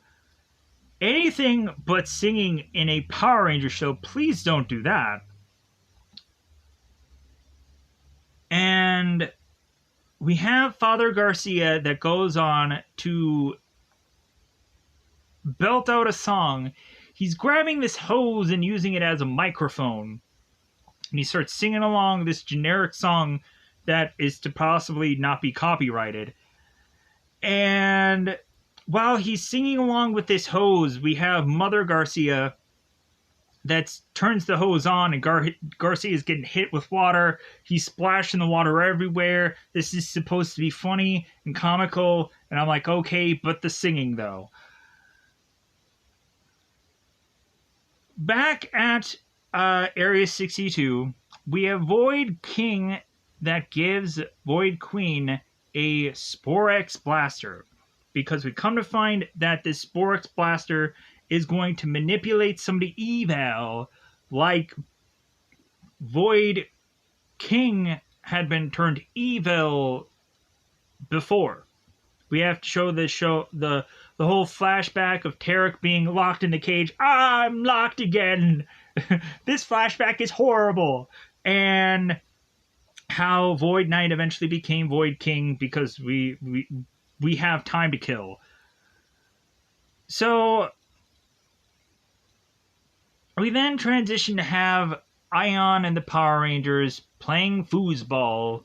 The stick game of things. I don't know the little soccer game thing I call foosball. If anybody else calls it differently, then that's your prerogative. But so we again have the Rangers starting to talk about RAFCON and a tree climbing holiday, which actually sounds really exciting. If I would ever really justify rationally wanting to climb a tree in my life, that would be it. So, for a holiday, I guess they were trying to come up with some goofy variation of Christmas for RAFCON, and I guess that has to be the closest thing. So, we all of a sudden have Javi who talks about his karaoke night, and Jane overhears this, and she's like, well, I'm going to steal that for the next Buzz Blast session. And I'm like, okay, gives them something to do. Great. So Solon alerts the Rangers the wreckmate was attacking some waterfront. Not waterback, waterfront. So wreckmate and henchmen attack the Rangers as they arrive. Zato uses the Dino Knight key and the Dino Knight strike. Fury Unleashed attack. Null-Eye's back, everybody. He's green and crappy looking, but he's there. Null-Eye blasts the Rangers with the Sporex blaster. The goofy thing that Void King had that led to a flashback that we really didn't need to have, but it's there. We have Null-Eye who's blasting away with this gun. He's like, yeah, I'm gonna hopefully blast everywhere, everybody, and all at once. And so Null-Eye is blasting away. Wreckmate is, of course, telling Null-Eye, it's like, well, hey, you need to blast every single Ranger. You need to really just... You gotta stop being like a stormtrooper and sucking at, like, just shooting just things. Because, of course, I just watched a Star Wars movie yesterday. And, yeah, stormtroopers suck at killing anything. They couldn't even be able to shoot themselves at point blank range if they had the gun directly at them. It would not happen. So we find out that only Javi and Izzy were hit with this gun thing. And then it was destroyed. And they're like, oh no! We can't use this thing to make all the Rangers evil. We can only make 2 of them. Man, does that suck. So we then have the monsters disappear, and the Rangers are looking at this device like, oh, what could this be? Because they always have to question everything. The Rangers make their way back to the Dino Henge to, like, have a diagnostic being ran on both Izzy and Javi. I'm like, shouldn't this happen all the time? When every Ranger is, like, done fighting? Like, shouldn't they, like, immediately go back to Dino Henge and just be like, okay, like, let's check you up and down, make sure that you're not holding any alien disease or monstrous thing upon you, because that's just good television. So we come to find that when Solon is kind of diagnosing both Javi with some kind of, is cosmetically pleasing, just like, yeah, she's diagnosing them up and down. Javi and Izzy are kind of getting annoyed with Solon, and so they take Solon and they put their hands on her chest and just shove her away. Solon better just start like, hey man, I got my pimp hand right here. I have my pimp hand out. Do not make me deck a woman. So Solon gets shoved and uses her, and so both Javi and Izzy use their sabers. I think it's like a ricochet maneuver where it kind of bounces all over the place. And so both Javi and Izzy are desperately trying to get the Sporex that is contained in this one location, a bunch of Sporex all in this one container thing. And so while Ion is trying to figure out what's going on with Izzy, he touches her and realizes she's evil. Oh no, if only we could have had the Mighty Morphin Power Rangers just touch Tommy and realize he was evil from seasons before. Man, would that have stopped just a ton of stuff in the Mighty Morphin Power Rangers, like right away. So, Izzy and Javi teleport out of there, and a really smart move by Zato was to tell Solon, it's like, well, hey, like, make sure that you, like, make it so their morphers don't get them back in here. And I was like, wow, that's actually a smart dialogue for a dumb show. So they need to come up with a plan of what to do next. What's going on? Like, why are these Rangers evil? Because they always have to question that. Javi and Izzy apologize to Void Queen of the failure of not being able to retrieve the Sporex. And Slyther mentions the drill key, and Javi says they won't be able to use the drill key until they get the passcode from Daddy Garcia. And Izzy tells Void Queen to leave it to them to be able to get the code. Javi and Izzy ask their parents if they can see the drill get used, and that's the last thing Father Garcia wants to do for this day. Because, like, man, I just spent so many hours just drilling away. Like, I don't want to do that. No. So they forcibly make Garcia go back to the drill to be able to showcase what the code is, how to turn the key, button hitting, and all kinds of business. Not legitimate miss.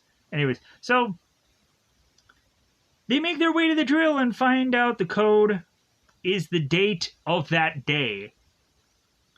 And Javi and Izzy say the code so loud that anybody in the world could possibly hear what it is.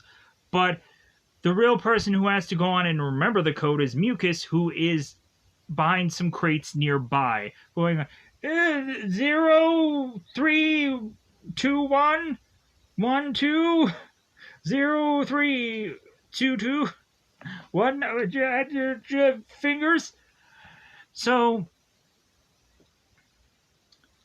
Mucus puts the drill code after the Garcia family is to leave to do the karaoke night.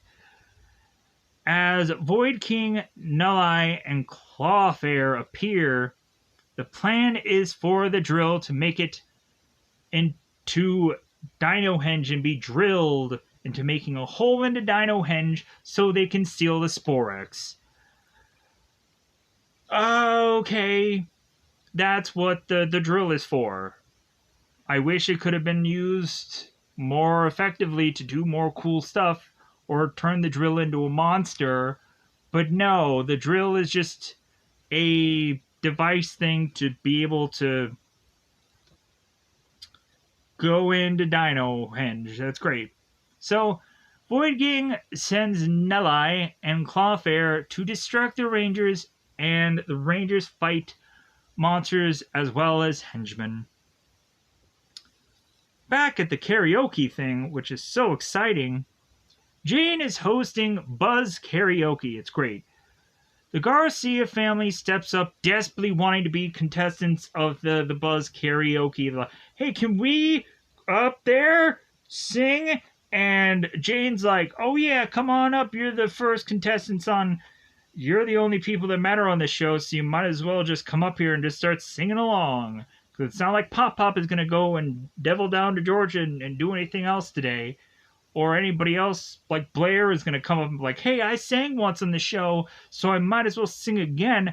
No random extras for this episode. We're just having the Garcia family just do their whole family sing along as if they're the Brady Bunch.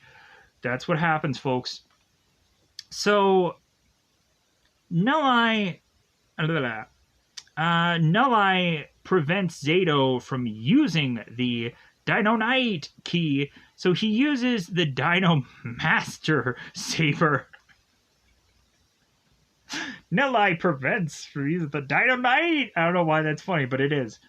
So Zato uses the Dino Master key, or Master Debater Saber key.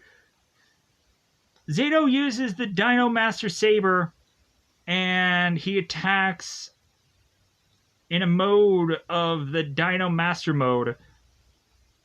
Figure out how to say that. So we have, of course, Zato fighting, and he's using the cape that he has. I'm like, wow, creative. Simple, but yet creative with this whole cape, like weaving in and out. And we have the monster that's like, oh, I give up. Ah. So that was kind of fun. We then have the T-Rex Master Strike, because Master Saber Debater. Garcia.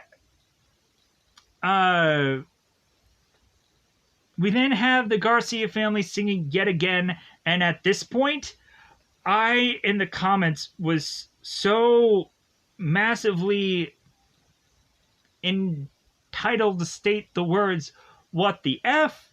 and "Kill me now." That's how viciously upset I was by this whole family singing thing. Not only once, but duo time. We find that Amelia uses the Smash Dino key on Clawfare. I'm kind of liking how we're kind of switching up the keys, especially with the... I like consistently using the Smash key because it looks fun. It looks like a boxer character. It's really cool and fun. I like it. I enjoy it. So Amelia, the Pink Ranger, throws Clawfare, throwing him and making him crash through a building to then have him all of a sudden arise from the roof of said building to become gigantic. So we then, of course, have the Power Rangers who call for what Zord could they possibly call for? The Primal Ultra Zord. Because that's the only Zord that they have on standby that they call collect. Zato, can you call Solon and just get them Zords down there? Can you? Can you really? Can you do it in a disruptive tone or some other kind of tone at this point? Could you say it differently? Could you just be like, Solon, Zords, you know the bit. Give me something different. Come on. Garcia parents again are doing another song, and it's a power ballad. They're power ballading it up. They're like, yeah, I'm feeling it. I'm feeling like we've sang so many freaking songs in this episode. Good God.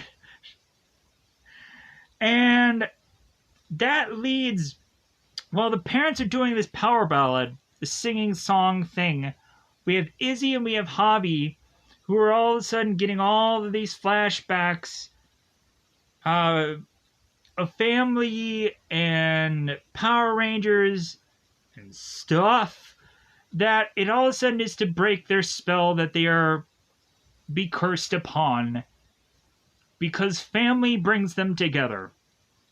The funny thing that we see here is that what happens to Javi and Izzy will happen to the other two characters by the end of this season, which, like, I guess they have to just, like, set up that, like, for here, for later on, and I'm like, okay, like, I like that. I liked the setup of that. Sure, why not? It sounds good enough. So, Any calls for... Oops. Oh, no. Let me pause here for a second. All right. So, Annie, one of the camera crews from earlier episodes, Annie is to grab the mic, like, yo, P. Diddy. Annie calls for an evacuation from Buzz Karaoke, and I'm like, thank God. This musical thing is over. So we then go back to Clawfair, who is, of course, fighting the Rangers in their Megazord, their primal ultra super delicious sword. And Clawfair is, again, we have another monster here. He's hit into space. I don't know if it's arm or forearm or back arm or tennis elbow. He's hit into space, and the primal ultra blaster is to be used with the saber and then the jazz and the good times. So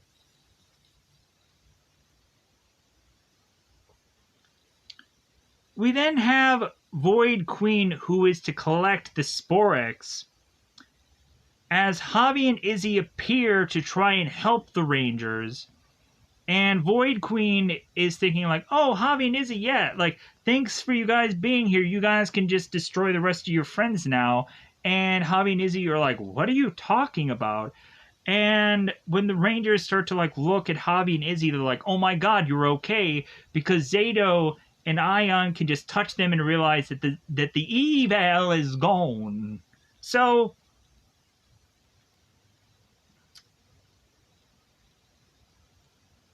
Amelia exaggerates Izzy and Javi and how they were talking about world domination and all that jazz.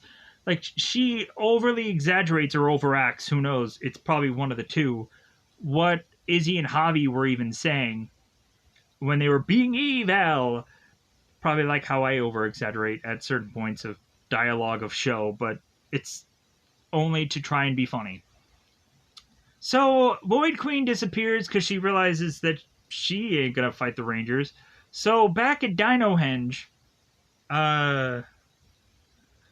Solon is just sitting around, just like, hey man, like, I guess I have nothing better to do to just wait till something happens around this Dino Henge, right? And all of a sudden, we come to find that the drill is being used on Dino Henge. Void King blasts Solon. Solon falls over. And we then have Void King, who collects the Sporex. Solon desperately, just like, he's like, ugh, Rangers, she's like calling out to him. Calls out to the Rangers and letting them know that Void King has all of their Sporex. How awful is that? Cue up now the invasion. We're so close to being done. Solon gets helped up by the Rangers because this is the following episode, but it's technically not. Smooth transition. So Solon gets helped up by the Rangers as the Rangers ask what the villain could use the Sporex for. Oh my God! How many times do we have to keep doing this? And Izzy continues to just mutter the words, to destroy us all. To destroy us all. That's the plan. Amelia gets a call from Jane stating a spaceship has arrived. Spaceship? What could that be? Could the Phantom Ranger be making a comeback? Could we all of a sudden get the Alien Rangers that want to help out this situation? Where is Aquitar when we need it most? Man, if only we could just get some callbacks to some Rangers besides Beast Morphers in this entire show. No. The Rangers end up realizing, okay, there seems to be a spaceship that is floating above Dino henge, so they're like, hey, let's walk over and let's investigate this. So the Rangers walk closer to the spaceship, and a bunch of Rafconians teleport down to then greet Zato and Ion, who of course are Rafcon people also. Aurora, I think that's what her name is. I'm going to keep saying it anyways. Aurora talks about her planet getting destroyed, but then also like they had hid their planet, but then the planet had gotten destroyed, and not believing that the message sent by her supposed ancestor, who was Zato, it was a true message, because how could he still be alive? They talk about Rafcon's destruction. Already said that. And Aurora wanted to look into the messages Zato had sent. Aurora wants to take over the planet and ask for Zato and Ion to join them, which of course Zato and Ion refuse because Power Ranger show. Void Queen unleashes all the Sporex out onto the city. She just chucks them around. She's like, hey buddy, you get a Sporex, you get a Sporex, we all get a Sporex. She becomes Oprah. She flings all the Sporex all over town, and it's great. As if the Sporex weren't already, like, chucked all over town in the beginning of Dino Fury anyways. So, how is it that this hadn't already happened already? I just don't get it. So,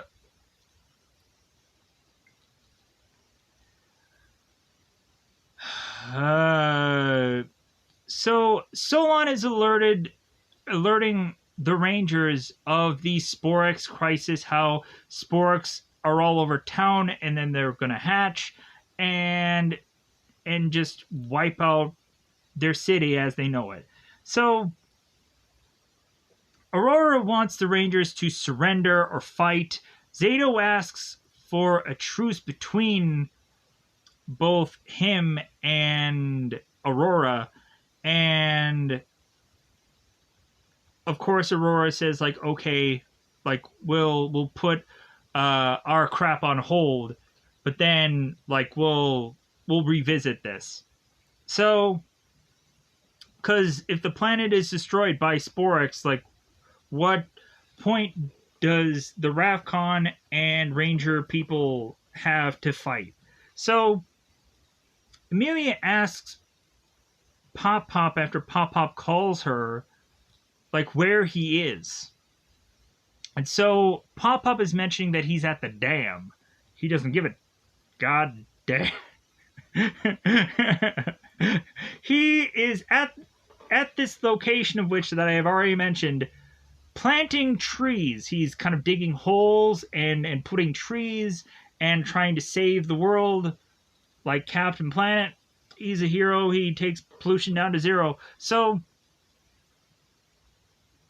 I was like, okay, like this is a really nice moment to just kind of like we're starting to have all the Rangers kind of call their parents and kind of see like how safe they are and whatever. I'm like, this sounds like a rational thing to legitimately be doing right now. I'm like, good for the writing staff to do this, but it also eats up a lot of time.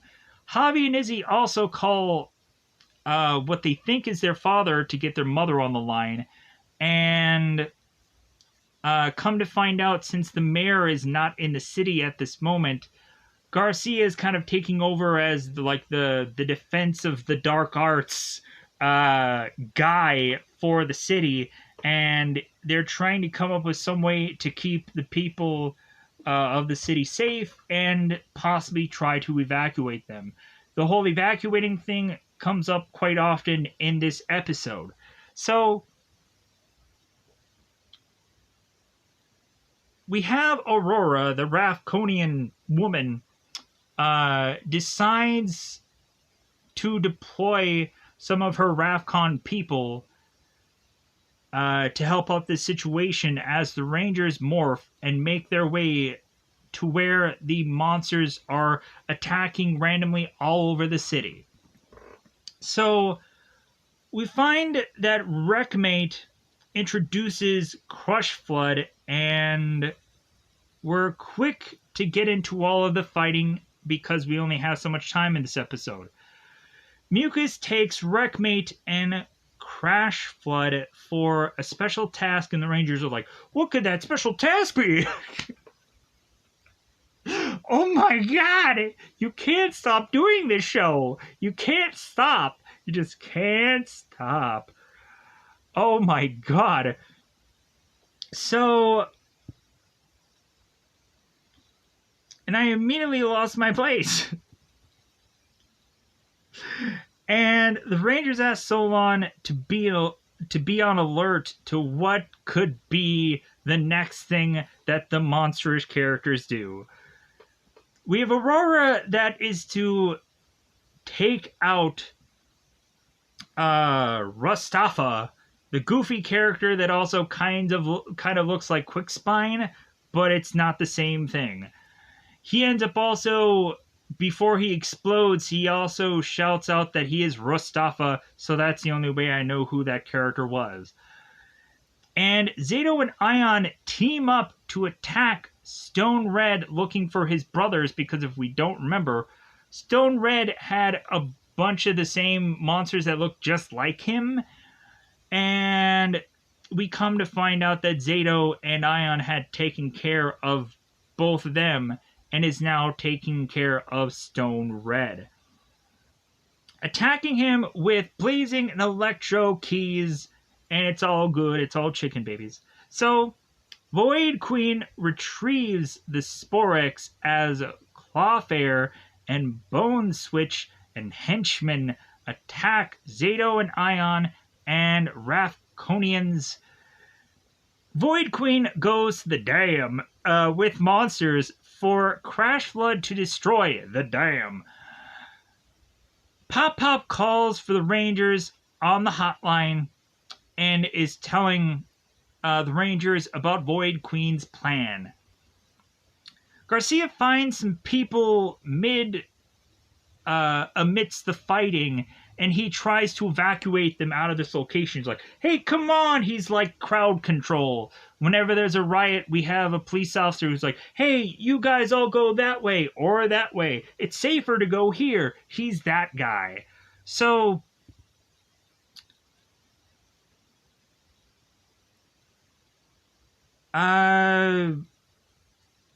we have Aurora that looks on as Zato gets a call from Solon and about the dam plans. And Zato is hoping to get Rafconians to back him up. And it's like, yeah, sure, just take all the dudes that you need. Aurora and Rangers intercept monsters as Crash Flood grows big. Zato throws Ollie the Zord key, and he's like, hey man, you take care of that. As we have Zato, who continues to fight along, I think, with Ion amidst the ground. So we have the blue, black, and green Ranger go into the Megazord to form the Dino Fury Megazord Warrior Blade formation. That isn't long enough. They should have said a couple other words of what this Megazord really is, because I had to have forcibly said all of them. While Pop Pop and Aurora have a disagreement over a shovel that she was to almost trip on, and Pop Pop should be in a much safer place away from all this danger, and Pop Pop is like, well, hey, I was planting some trees. What do you want me to do? I was planting some trees. What do you want from me, woman? Pop Pop gets weirded out by the antenna that, of course, is to be on Aurora's head. I'm like, here we go. Like, here's the big story that I've been waiting for to spill for I don't know how long about Antler Woman and Pop Pop and the connection. Maybe Pop Pop had a baby. I don't know. I don't know what's going on with that, but I need to spill the beans somehow. about alien babies. But anyways, the Megazord is failing against Crush Flood as Zato gets the Dino Master Saber to attack Crush Flood from the ground.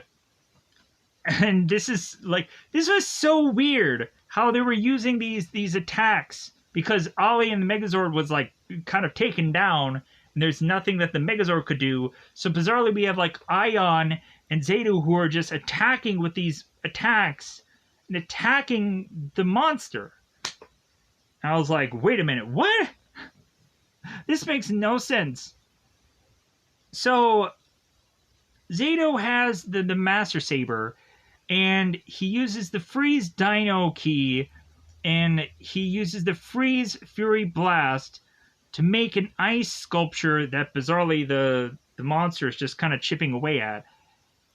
And the T-Rex Dino key to use the T-Rex Master Strike against Crush Flood. Excuse me. Wreckmate releases more henchmen for the Rangers to fight, as Zato throws the Master Saber to Ion, because we just need to have characters do different things somewhere in this show. Ion uses the Moza Master Strike on Wreckmate, and I'm like, Ion has kind of used the Master Strike thing enough, but we just continue to have him use it because he's 6th Ranger, and heaven forbid we could have had him use that to like completely wipe out Zed, but like Zed is such a cool character that Zed can never be wiped out of this show because he's that important. So Ion uses the Moza Master Strike on Wreckmate, forcing him to leave and teleport out of there. Zato uses the Dino Knight key and goes into Dino Knight mode. Ion uses Electro Dino key to combine and beat Crush Flood. Pop saves Aurora from a monster attack with a shovel. Just puts a shovel in front of him. The monster tries to do this attack, and Pop is like, no, I'm saving this alien. I'm putting a shovel in front of me. The shovel breaks in half, and Pop is like, wait a minute, this was unbreakable oak. Dude, you're fighting a monster, and you're complaining about an unbreakable oak shovel. What's wrong with you? And so the shovel wasn't as good as advertised, I guess. Pop gets thrown and hit into a tree, I think. And he goes down. He's like, oh, my injuries. So we assume that Pop is going to die. Sadly enough. Which shouldn't happen ever in the show, because frickin' Pop, he should live till he's a bajillion. So Pop gets thrown, and Aurora is shocked by Pop like trying to defend her and trying to save her life.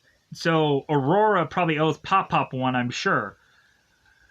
And Amelia takes off her helmet and reveals to Pop that she's the Pink Ranger. I'm like, wait a minute, what? We're getting some sweet reveals here? What? So revealing her identity to Pop, and Pop is like, wait a minute, you're the Pink Ranger? And was like, wow, okay. So Zato tells Amelia to take Pop to Solon, because no hospital is going to be able to help Pop in this situation. So, and Aurora misjudged humanity, and Zato was like, well, yeah, and you wanted to just kind of take over this planet. Like, yeah, like, what stupidity were you coming from with not understanding how Earth works? You know what I'm saying? It's like, yeah, you wanted to conquer this planet. Like, you don't get it. So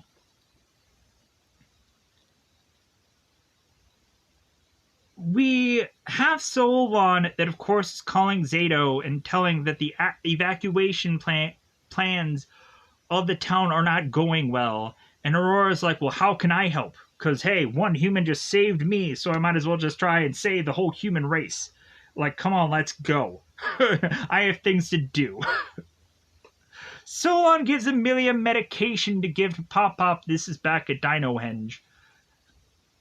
Because his injuries are so severe, but Pop Pop is going to make it through anyways because he's freaking Pop Pop. He's going to become a 20th Ranger at some point of this show. You not. Pop Pop confesses to Amelia as he's like, I need to tell you something before I might die. This could be a chance that you get to know your origin story, Amelia. You need to know something. So we have Pop Pop who confesses to Amelia about his time at working at Area 62, whereas before he did the whole interview where he's like, yeah, aliens and monsters and everything, and that never really happened, but I was a janitor, it was cool.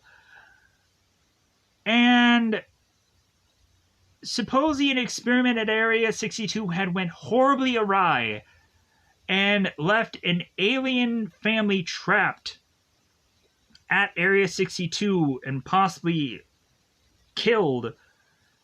But a alien baby had came out of that Area 62, which Pop Pop was holding on to, and that alien baby was Amelia. We find out that Amelia is a Rafconian. Yeah! Finally! I've known about this whole Amelia thing being a Rafconian for so freaking long that finally I can reveal to you that I knew that. And I knew that story. And so I was like, man, I can't wait for this to finally get revealed that she's a Rafconian, and it just takes forever to get there. Next episode, as I'm taking forever to get there, is to be called The Truth. Amelia grabs onto Pop Pop because she desperately wants all the answers about the Area 62 and her parents and everything. And so Amelia grabs onto Pop Pop, and all of a sudden she's getting flashbacks in her head about Pop Pop making his way through Area 62, mopping and whatever, and all of a sudden there's an evacuation going on in Area 62, and everybody's scrambling around like nobody's business. And Pop Pop all of a sudden is to see this hole in this wall, and we have these aliens that are like, hey man, like, I have this baby and I can't make it through this hole, so you need to take this baby to safety and get this baby out of here. And, like, I hope that we'll be able to also get out of here too, but hey, like, baby comes first. So Pop Pop goes and takes the baby and gets it out of there, and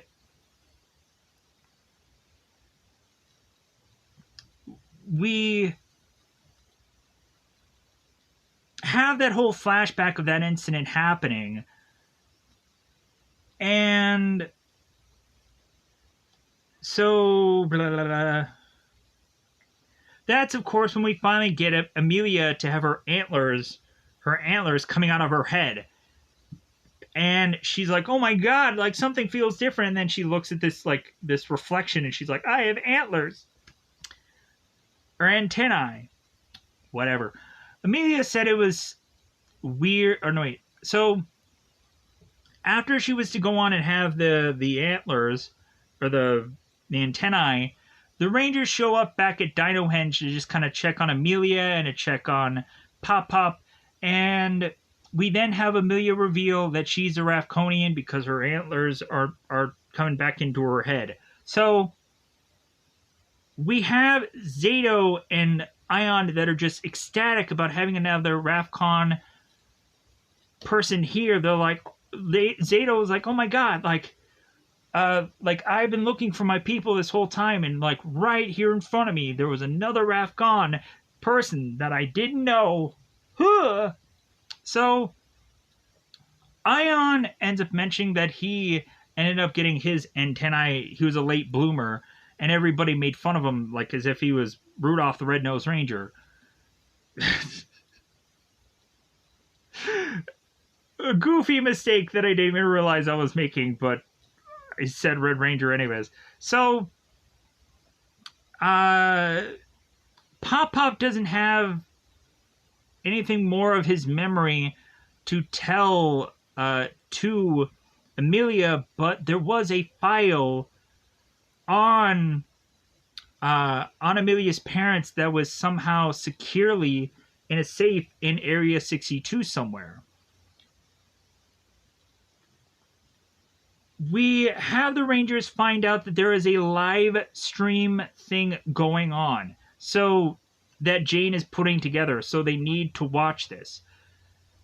Jane says that the mayor has been kind of figuring out how to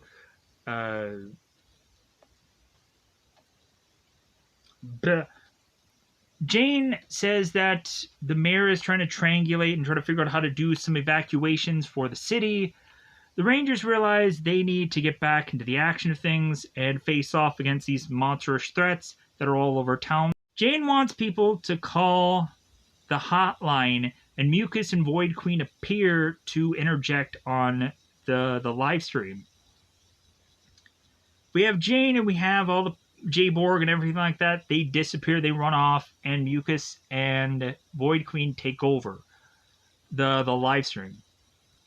We have Void Queen who cocoons herself in the Sporex as we transition to Rangers fighting both Junkalo and Quickspine.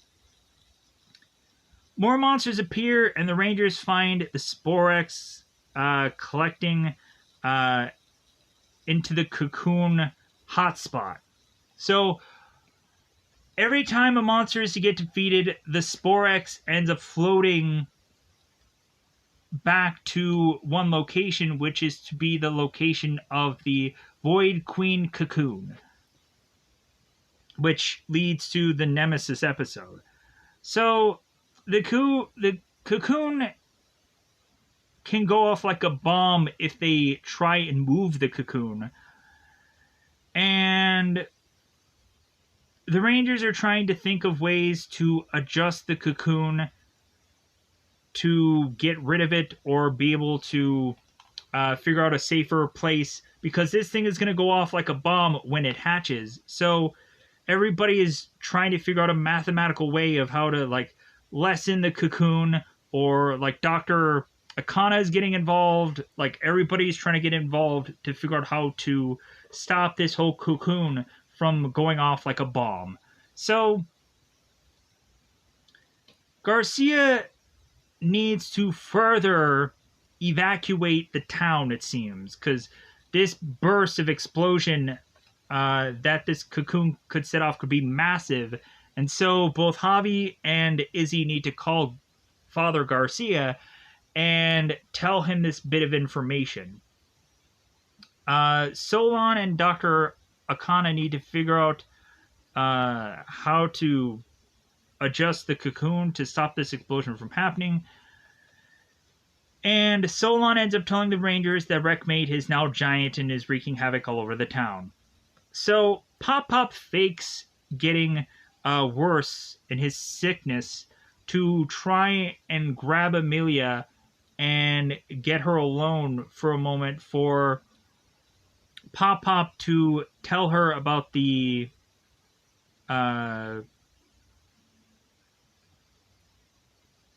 about the file in Area 62. That he knows exactly where the file is, and for Amelia to just go look into Area 62, even though it has so much radiation, to just go there and try to find the file. As the rest of the Rangers all leave, morph, and try to get into the fight. So Amelia goes to Area 62 and is wearing a hazmat suit, which, when going further into Area 62, gets like cut open. So Amelia's like, well, I guess this was a waste of time to be wearing this. as also the radiation is very low in Area 62 anyways. So we come to find that when Amelia is making her way to Area 62, she bumps into Father Garcia. The Garcia, who of course is mentioning that he was on a coffee break and everything else, which immediately Amelia doesn't buy. It's like, wait a minute, like, Garcia's off doing evacuations, like he doesn't have time for a coffee break. We come to find out that Garcia is actually to be Slyther, and Slyther tries to go on and fight Amelia.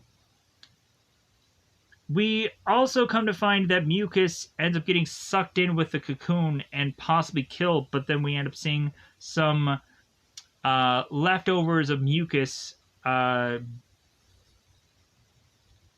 of spilling out later on, and we're like, oh, okay, Mucus is still going to be a threat somewhere down the road, possibly in Cosmic Fury. So, Rangers are going up against Wreckmate and they go into Primal Ultrazord. I wonder why. Is that the only Zord that they could use? And attack with Primal Ultra Kick, and Patera Rex Blast, and Mega Fury Saber, Primal Ultra Blast. Solon mentions to the Rangers that Amelia is missing. Ollie and Rangers save Amelia back at Area 62, as now the Rangers are kind of doppelganging against Slyther, and Slyther is just like, well, hey, like, I'm going to bring in some henchmen and kind of even the odds. Zato uses the Dino Night Key, and Slyther disappears because he's like, no, I'm not about all this. So Izzy and Ollie throw their Dino daggers. Rangers look around the safe.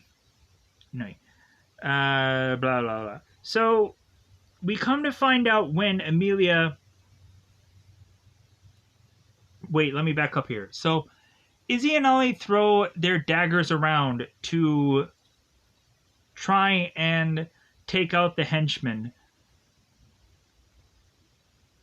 And eventually Amelia goes on to try and figure out where the safe is. Amelia opens the safe to find out that the safe is completely empty. It's like, wow, another whole time that you have to make this whole story about this one thing, and it goes bupkis nowhere. Void King arrives and uses Amelia's like ghost catching weapon on Amelia. And so we come to find that because Amelia is Rafcon and Void King is now Rafcon, we come to have them touch, and when they do, we find out that that Void King is actually, or Tarek is actually Amelia's parents, one half, because Tarek has the memory of saving the baby, and Pop was there, and so we get the other side of that story. So convenient touching for Amelia grabbing on to Void King. It's convenient touching. So Void King, because family moment, turns back into Tarek. All the evil from it within him goes away. So we come to have the teasing thing that the town may not be evacuated in time from the cocoon explosion. Tarek mentions the threat.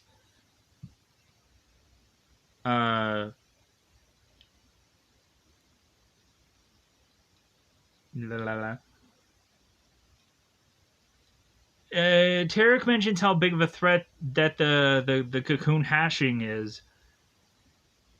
Amelia's game plan is convince Void Queen that they're family so that way this can all stop. So Ravkonians fight monsters and evacuate to get out of town, get out of Dodge.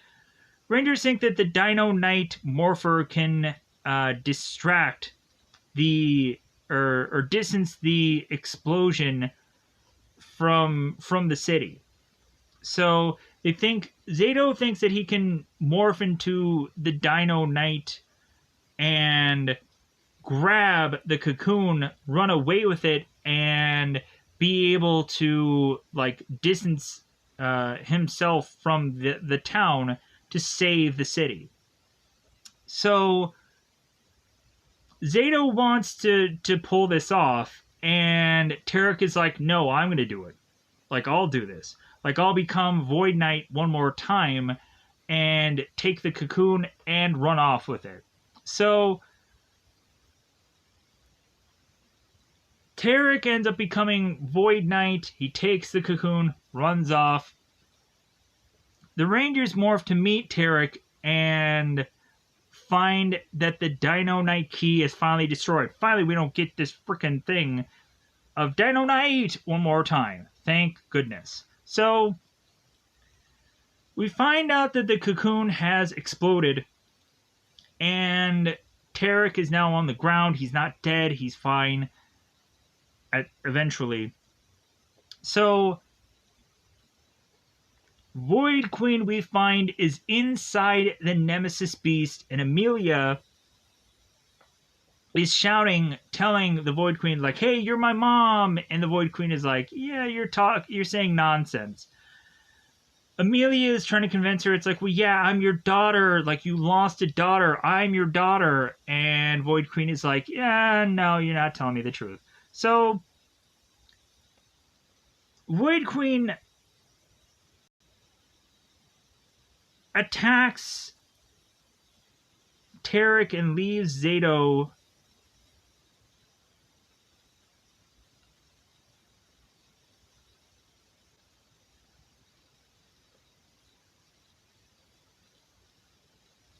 no, wait. So the Void Queen attacks. Tarek leaves because he, of course, can't be in this fight because he's just human now. Zato is to, again, call for every Zord that can possibly be a Zord, because they need every single Zord to become every single Megazord that they possibly have. We have 2 Rangers in every Megazord. That's what happens here. So we have every Megazord trying to attack the Nemesis Beast. And there's like 3 or 4 of these Megazords, and they all attack and they all fail, because of course they do. Zato realizes the only attack left to do, as all the other Zords are now weakened, is to do the ultimate attack using the Master Sword. And I'm just like, then what are you going to do next? Kill Zordon again? Just kill Zordon again. Just do it. He's still there somewhere. Just murder him. So Zato, we realize, is going to make the sacrifice play to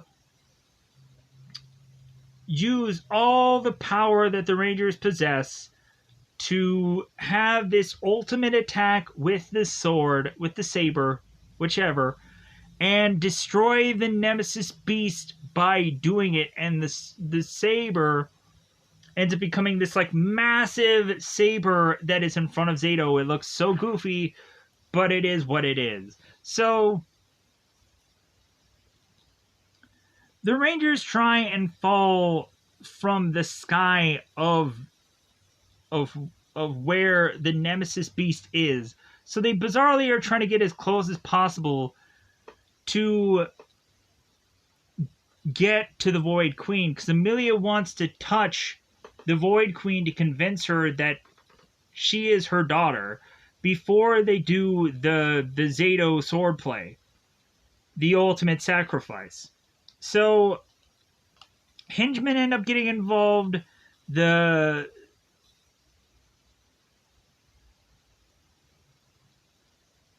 All the Rangers continue to try to get to Void Queen and fail or fall and demorph. Zato ends up doing the ultimate attack because there's nothing left to do. Amelia fails, everything fails, so Zato does the ultimate attack with all of the Zords surrounding the Nemesis Beast and makes this huge, massive, large saber. Void Queen, after this attack, because it just destroys the Nemesis Beast, it doesn't destroy Void Queen. Void Queen ends up right after this, gets touched by Amelia, and then Void Queen realizes the truth. And Tarek is talking to the Void Queen, or is talking to the Queen woman. So we then have the Queen that is now back to being a Rafcon. I'm not going to say what her other actual name is because I couldn't pronounce it before. So why would I do it now? I'm just going to call her Queen from now on. So after that, it seems we have the Morphin Masters that appear to collect all the Sporex. Rangers beg the Morphin Masters to resurrect or save Zato, and the Morphin Masters just bizarrely hand Ion this necklace and tells him it's like, oh no, we just can't do that right now, so here's this stupid necklace as a consolation prize, which again will be another wasted thing. So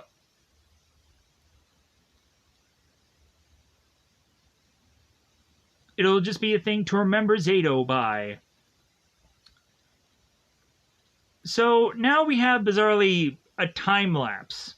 Supposedly 6 months later. Area 62 is fixed up by the Rafconians to use this as a place for the Rafconians to live. We find out that Tarek's wife is to now be with another baby, so Amelia is going to have a kid. I think it's going to be a girl. I don't know. I think when Amelia touched her mother's womb, it's like, yeah, like she wants this color. Izzy breaks some goofy record and ultimately does go on to go to college. Ion owns some cafe. I don't remember what the title of it was, but he owns a cafe. And we all of a sudden have in the background someone singing the song Spotlight. And I'm like, great, more singing in this show. And it's not Javi. We come to find out that Javi goes over there to give this guy, this homeless person, possibly money. And this guy's like, oh my god, you're Javi, like, I'm a big fan of your music, and this and that. It's like, okay, great. So Solon is to mention to the Rangers that there is some bizarrish energy field that is going on at Dino Henge. Some weird, goofy thing is going on, and they need to check it out. Too sweet. So we kind of find out that eventually this energy field, this bizarrish thing that looks almost like Dr. Manhattan when he came back from the movie The Watchmen. It's basically like that. We come to find out that Zato just resurrects himself with the help of the Morphin Masters. So technically not himself, but he gets resurrected bizarrely anyways. Why didn't the Morphin Masters just resurrect him before? Just, we wasted 6 months of time of not having Zato in the world. That just sucks, right? So we have the whole reason being of Zato coming back to the Rangers, resurrecting, is because Lord Zed has escaped. Shocker. A villain escaping from a imprisoned place that they should have been imprisoned for a very long time. How many times has that happened? So we have Zato that tells the Rangers, in a brand new costume, by the way, that they need to go with him, and so they, of course, end up leaving. It's kind of a very rushed situation to end the episode for them to go on to Cosmic Fury. So, with that said, I'm going to get out of here so I can go on to other things. So, goodbye, everybody. Goodbye, everybody. Hopefully, I covered almost everything or my thoughts about this, as I mostly just kind of went into details and whatever. But I'm going to get out of here. Goodbye, everybody. Goodbye, everybody.